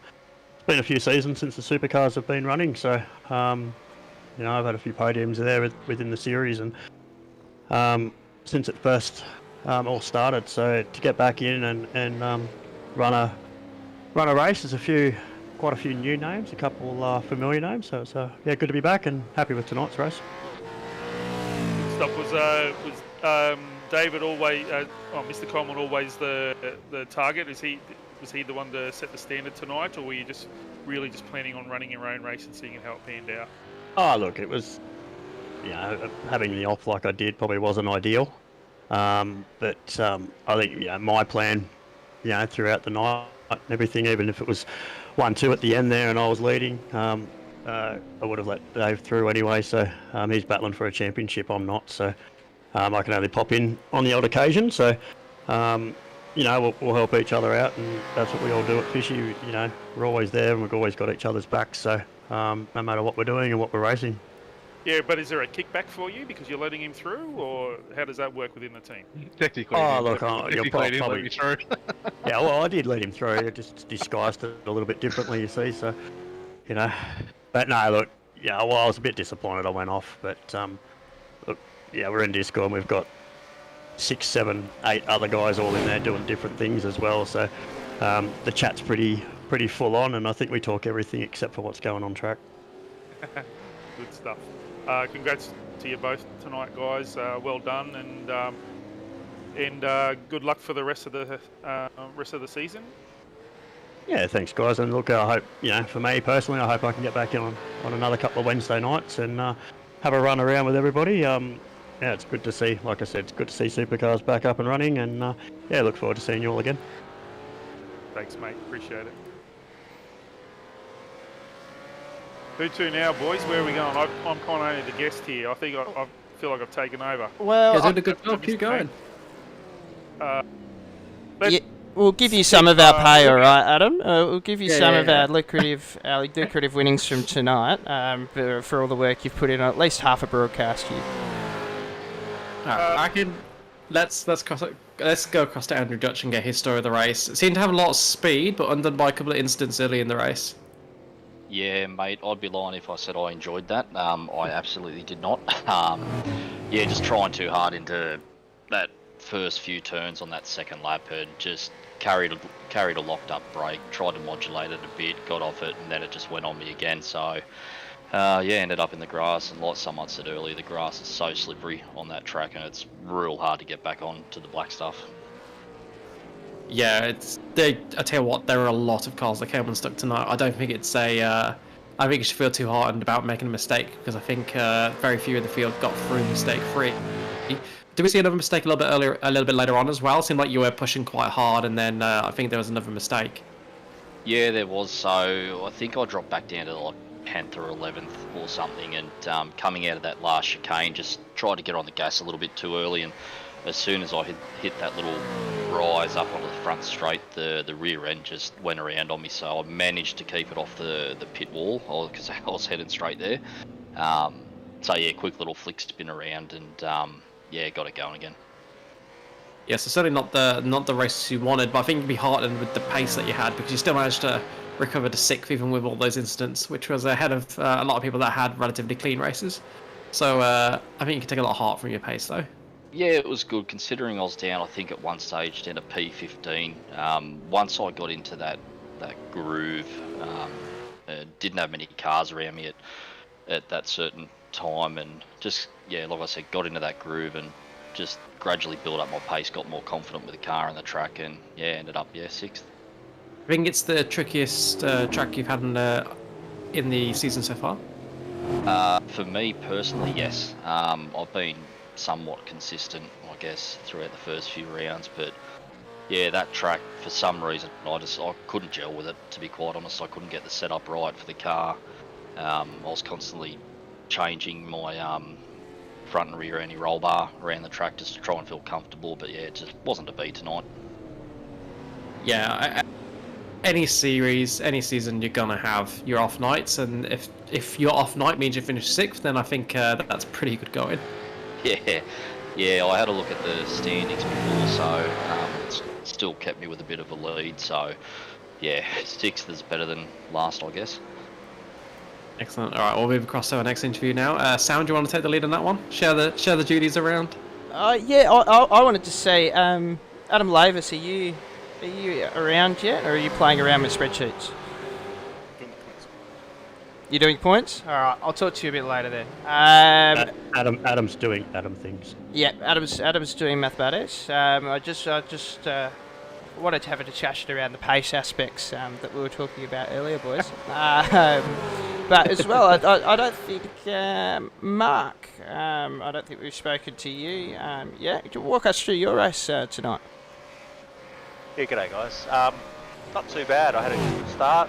I definitely don't have the pace of the front, say 8 or 9. So I was pretty happy. I think I was running about 7th at one stage, and then I twice towards the end of the race, so I just downshifted one gear too many, put it back into first, and should have been in second, and just locked the rears. Had a couple of little spins which pushed me back. So good little fight with Nick until I think he binned it as well. But it was a tough night, but it was fun. Yeah, absolutely. Yeah, no, it looked very tough. So, was there a particular sector of the track that was catching you out, or was it just every single part of it, and rough American road tracks and that sort of thing? Yeah, not really any particular sector. I think when I downshifted, it was just I've never really done it before, and yeah, like I said, I just twitched too many and went down into first and locked it. Turn 1 was a bit tricky. Just if you missed your braking point by a few meters, you could just lock the fronts and go straight on, which I think I did, but it didn't cost me too much. I just made a few little mistakes, but I was happy with my pace. Yeah, so this is my first V8 series, so it's definitely a different type of beast to drive, that's for sure. Yeah, it absolutely. And have you been enjoying the series so far? Has there been any highlights? Doing as you expected to, better, worse? I'm doing better than I thought. I think I'm in 6th, which is surprising. Excellent. To me. I'm happy to finish a race with the cars still in one piece. I had a shocker last week at Spa. That wasn't very good, but if I just aimed to finish top 10, so which I've been doing. Adam informed me that I'm up into elite now, which I wasn't very happy about. I was quite happy being in development still, but I'm in elite now thanks to him. So look, it's just good fun. It's almost like you are racing other people, but I find that just trying to drive the car is hard enough to then race people. So series wise, there's a lot of respect between drivers, a lot of space given, which is great. No one really you know that the fight is super hard in these cars can be you'll both be out of the race, you'll end up just binning it. So it's been really good, and the numbers have been good too. So it's good to see. Yeah, that's actually. I will say you are very clearly in the elite split. Having a quick look at your pace, I think that cuts off around that 2% mark. And you're on 1.3% behind the leaders, which is a bloody good effort for your first proper sort of Supercars series, because these aren't easy. No, they're definitely not. So, look, I've surprised myself. We'll see how we go for, I don't know how many more rounds there are, probably 5 or 6. But yeah, I'll stick around for it for sure. It's been really good. I'm looking forward to watching it back a little bit later on, and hopefully it was a good broadcast. And thanks guys for putting it on. Brilliant. I just got some breaking news, guys, if you want. Oh, okay. Formula 1 at Imola this weekend has been cancelled. Yes, it has. Oh. Yeah, so I just was reading up on that. So what's that about? Did the name get too long for them to say, or something? No, not the name so much as the length of time that it's been raining recently. So they've been having landslides and other issues in that region, and yeah, it's quite serious. So hopefully everybody is okay, and they're expecting more rainfall over the weekend. So I think they felt that they didn't want to put any more pressure on the authorities there because they're already stretched to capacity. Yeah, smart move, I think. Yeah. I don't know, guys. I reckon you'd switch from F1 and get them in some stadium trucks if there's landslides and that sort of thing, you know. Maybe Nick De Vries might be able to move further up the grid than towards the back there. But then we might even see Lance Stroll in a stadium truck take out a win or something. Yeah, I like that. An Aston Martin stadium truck. Now that's something I want to see actually. I'm just a bit disappointed that Max Verstappen's not going to have anything to complain about this weekend with no racing. Oh, I'm sure it'll be on the sim. Yeah. Well, and I'm sure he'll be able to complain about the fact there's no racing. Well, that's true. That's true. We jest, but it is, yeah. Obviously, it's a safety concern, and we don't really want to get hurt, of course. But yeah. Well, thanks for letting us know. No, David, that's breaking news. You heard it here first. On GSRC. Absolutely. Yeah, no, I think everyone will sort of join each other and wishing everybody over in Italy, in that region, like you're saying, in that region, all the best and just stay safe. Yep. Yeah, absolutely. Who else do we? Who is there? Anyone we haven't spoken to? No. Well, Adam is feverishly working away at the points, and I'm watching the elite split in its final stages at the moment. Andrew Dutch, I will say that you are, yes, still sitting in that first position, at least as far as I can tell at this point. But for now, it has closed up to Coleman a bit. I think it looks like 17 points, but they haven't put in all the positions gained in incidents and that sort of thing yet. I have a question for Mr. Foster, gentlemen. Mark, is that green on your car on purpose? Yep. Everybody goes on about this green. It is on purpose. I just like to stand out just a little bit. And, it's a bit of a talking point. So, there's a few little names for it, but the milkman.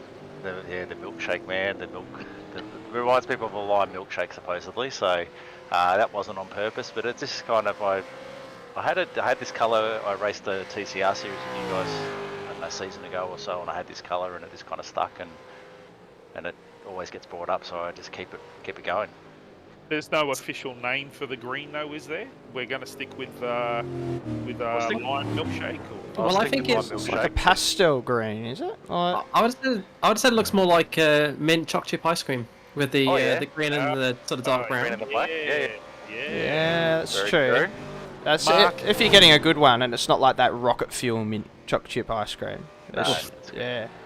Maybe from here on in, it's going to be Mark Mint Foster. Another new nickname for me. There you go. Yeah, Mark Mint Foster. I like that. We've got David CNN Kirby for breaking the news. Standing, yeah. Good on you. I can't get rid of the colour now, can I? No, it's all on air now. It's out in the open. They'll be talking about it. It's going to be going around the world.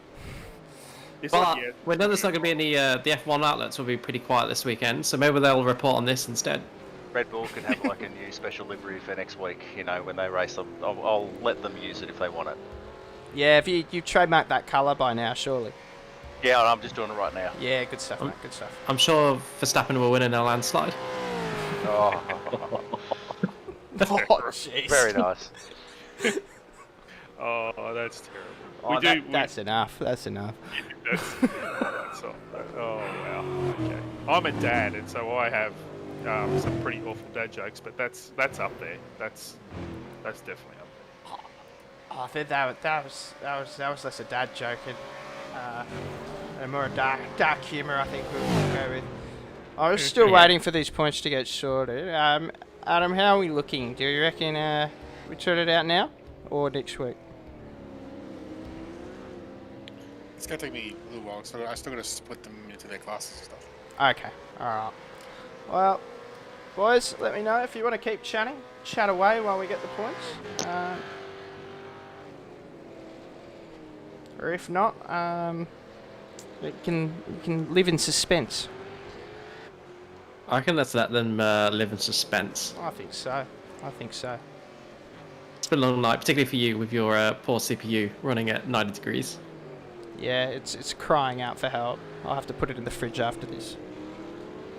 Probably one more question to whoever wants to answer, guys. Is this the first Enduro of the series? Had sprint rounds previously. Was there a bit of a difference in your approach, or certainly your driving style coming into this Enduro round? Same with every week, mate. To beat you. Just the extra pit stop was about the only difference for me. So you're giving a lot of credit, assuming that they've got like a game plan going into the race. Oh, look, for me, you know, I've raced in another league where they're 250k races just about every week. So, you know, an hour race is nothing really. It's actually a short race than what we're used to. But no, it was good. I don't know what you've been doing for the rest of the season, but if you've been doing like the short sprints and stuff like that, I'm sure those that are here every week, you know, probably would have found it a little bit different tonight. And how have you found the driving standards tonight compared to the other V8 leagues, David? Oh no, tonight was good. Lap cars were courteous and made it quite easy. A couple of little hairy moments, but that's racing. You just got to be patient as the faster car coming through. You know, there's no point being aggressive and forcing them into a mistake, because then it can not only ruins their race, but then they can come back on track and ruin yours. So have some patience and just take it easy going through, and everybody survives and races on to see the checkered flag. Awesome. Well, is this anyone else got any questions or anything? Not from myself. No, all good. I don't think so. I only think I just wanted to vindicate Adam Lavis a little bit. I've had a look at the at the pace, and he's not right at the top of the pace here, so we can't blame him for the maths. He's actually looks like sixth in the pace here, so fair enough. He's just had a consistent season to be that high up the points there. Consistency counts. It clearly does. That's why I'm so far down in the points in so many series. Hey boys, I'm just looking at this F1 news, and the paddock is flooded at Imola, so definitely no racing. So our kind of thoughts are with the people over there. That's not a nice situation to be in at the best of times. So thoughts to those guys over there. Yeah, absolutely. Yeah, it's not nice to hear, is it? You know, it's serious when the F1 gets cancelled. It's doesn't like to cancel for much. So when it's getting cancelled, you know, it's really, really serious over there. And yeah, like we said before, we just hope that everybody in that region is safe and they get to go home to their families and to their homes that are still standing. And yeah, we just wish them all the very best, and everyone will return in 2 weeks' time at the Monaco Grand Prix, which should be pretty spectacular because that means, particularly with a bunch of cars bringing upgrades that would have been at Imola, to Monaco instead. As for the GSRC, we've got some more broadcasts to bring you this week. We've got broadcast to tomorrow night, and that will be Zach on the comms and Adam Lavis doing production, and that will be the I can't read it and I can't remember off the top of my head. That'll be the Production Car Cup and the Porsche Cup, which are two of the most popular series in the GSRC's locker at the moment. Absolutely. So please do tune in for that. It'll be It's great. the 86 at Magna Core tomorrow for the production brilliant. cars, which is going to be excellent. I'm very much looking forward to it. Touchwood. And then, yeah, the Porsches are at the Nürburgring GP. So I think we've seen a couple of the Nürburgring GP a little bit recently. You won't see me in the Porsches, though. I've stepped away from them. I was causing too much mischief. By which you mean crashing? Yes. Adam Lavis can attest to 25-second penalty, three safety points, and excellent rejoin that ruined his race. Oh, excellent, lovely. And then after that, on Monday, we've got the GT4s and the GT3s returning. GT4s are at Laguna Seca. What a track! Going to be wonderful watching 35 GT4 cars going through the corkscrew. I'm absolutely certain they'll all get through without crashing. And then after that, we've got the GT3s at the Hockenheim, and that'll be a standard format with race 1 being a 20-minute race and race 2 being the 35-minute with a reverse grid top 10. So that should be fantastic as well. So I think we'll wrap up the broadcast there. It's pretty close. It's pretty close. Okay, we won't wrap up the broadcast. We will instead continue to film. I was thinking that. I was like, he's so close. It'll be disappointing if we don't quite get there. I don't know. You might need to thank all our sponsors. Our partners. I was about to get to that. We've got Astute Finance, Insurance and Wealth, Blackout Electrical Solutions, Fishador Lawyers, Flash Graphics, Login Systems, Waste Options, and West Orange Motors. So those are your partners for the GSRC for season 2023B. Thank you very much, all of them, for being on board, allowing us to put on broadcasts like the GT4, GT3 on the Monday night, the production car and the Porsche Cup on the Thursdays, and for the first time this season, the Formula Ford and the V8 Supercar on a Wednesday night, which we hope will return for round 10. Points done. And the points are done, so we'll get those up on screen. Yeah, we're working on it. There you go. I'll let you go for those, Sam, because they are a blurry mess for me. Mate, I've got to do dev, so see what you can get. Okay, I'll try and go through it now. So we've got Andrew Dutch still leading on 283. David Coleman is on 268, following fairly closely. Robbie Bradbury on 258, 211 for Pavlovic, and in 5th, 202 for Norris. So very tight championship battle at the top there. Often you see, 2 or 3 running away with it, but still very tight up the top there for the elite guys. Just give me 2 secs and I'll get the development series.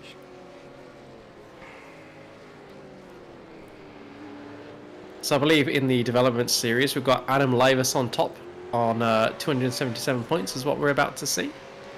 Yes, yep, you've got the right thing up. So Yep, maybe start running through it and I'll get it for you.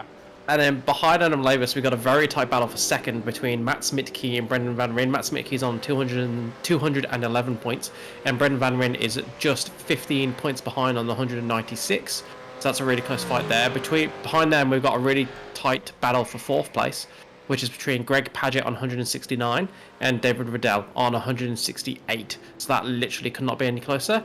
Behind them, you've then got Joe Baldwin on 151 points in 6th place, Damien Cross in 7th place on 146, Blake Fitzpatrick on 131, Marlon Carew on 125, and Brett McMullen on 117, rounding out the top 10. Brilliant. Well, we got to the points. Thank you, Adam. You got him out in time for us. We waffled on for long enough, I think.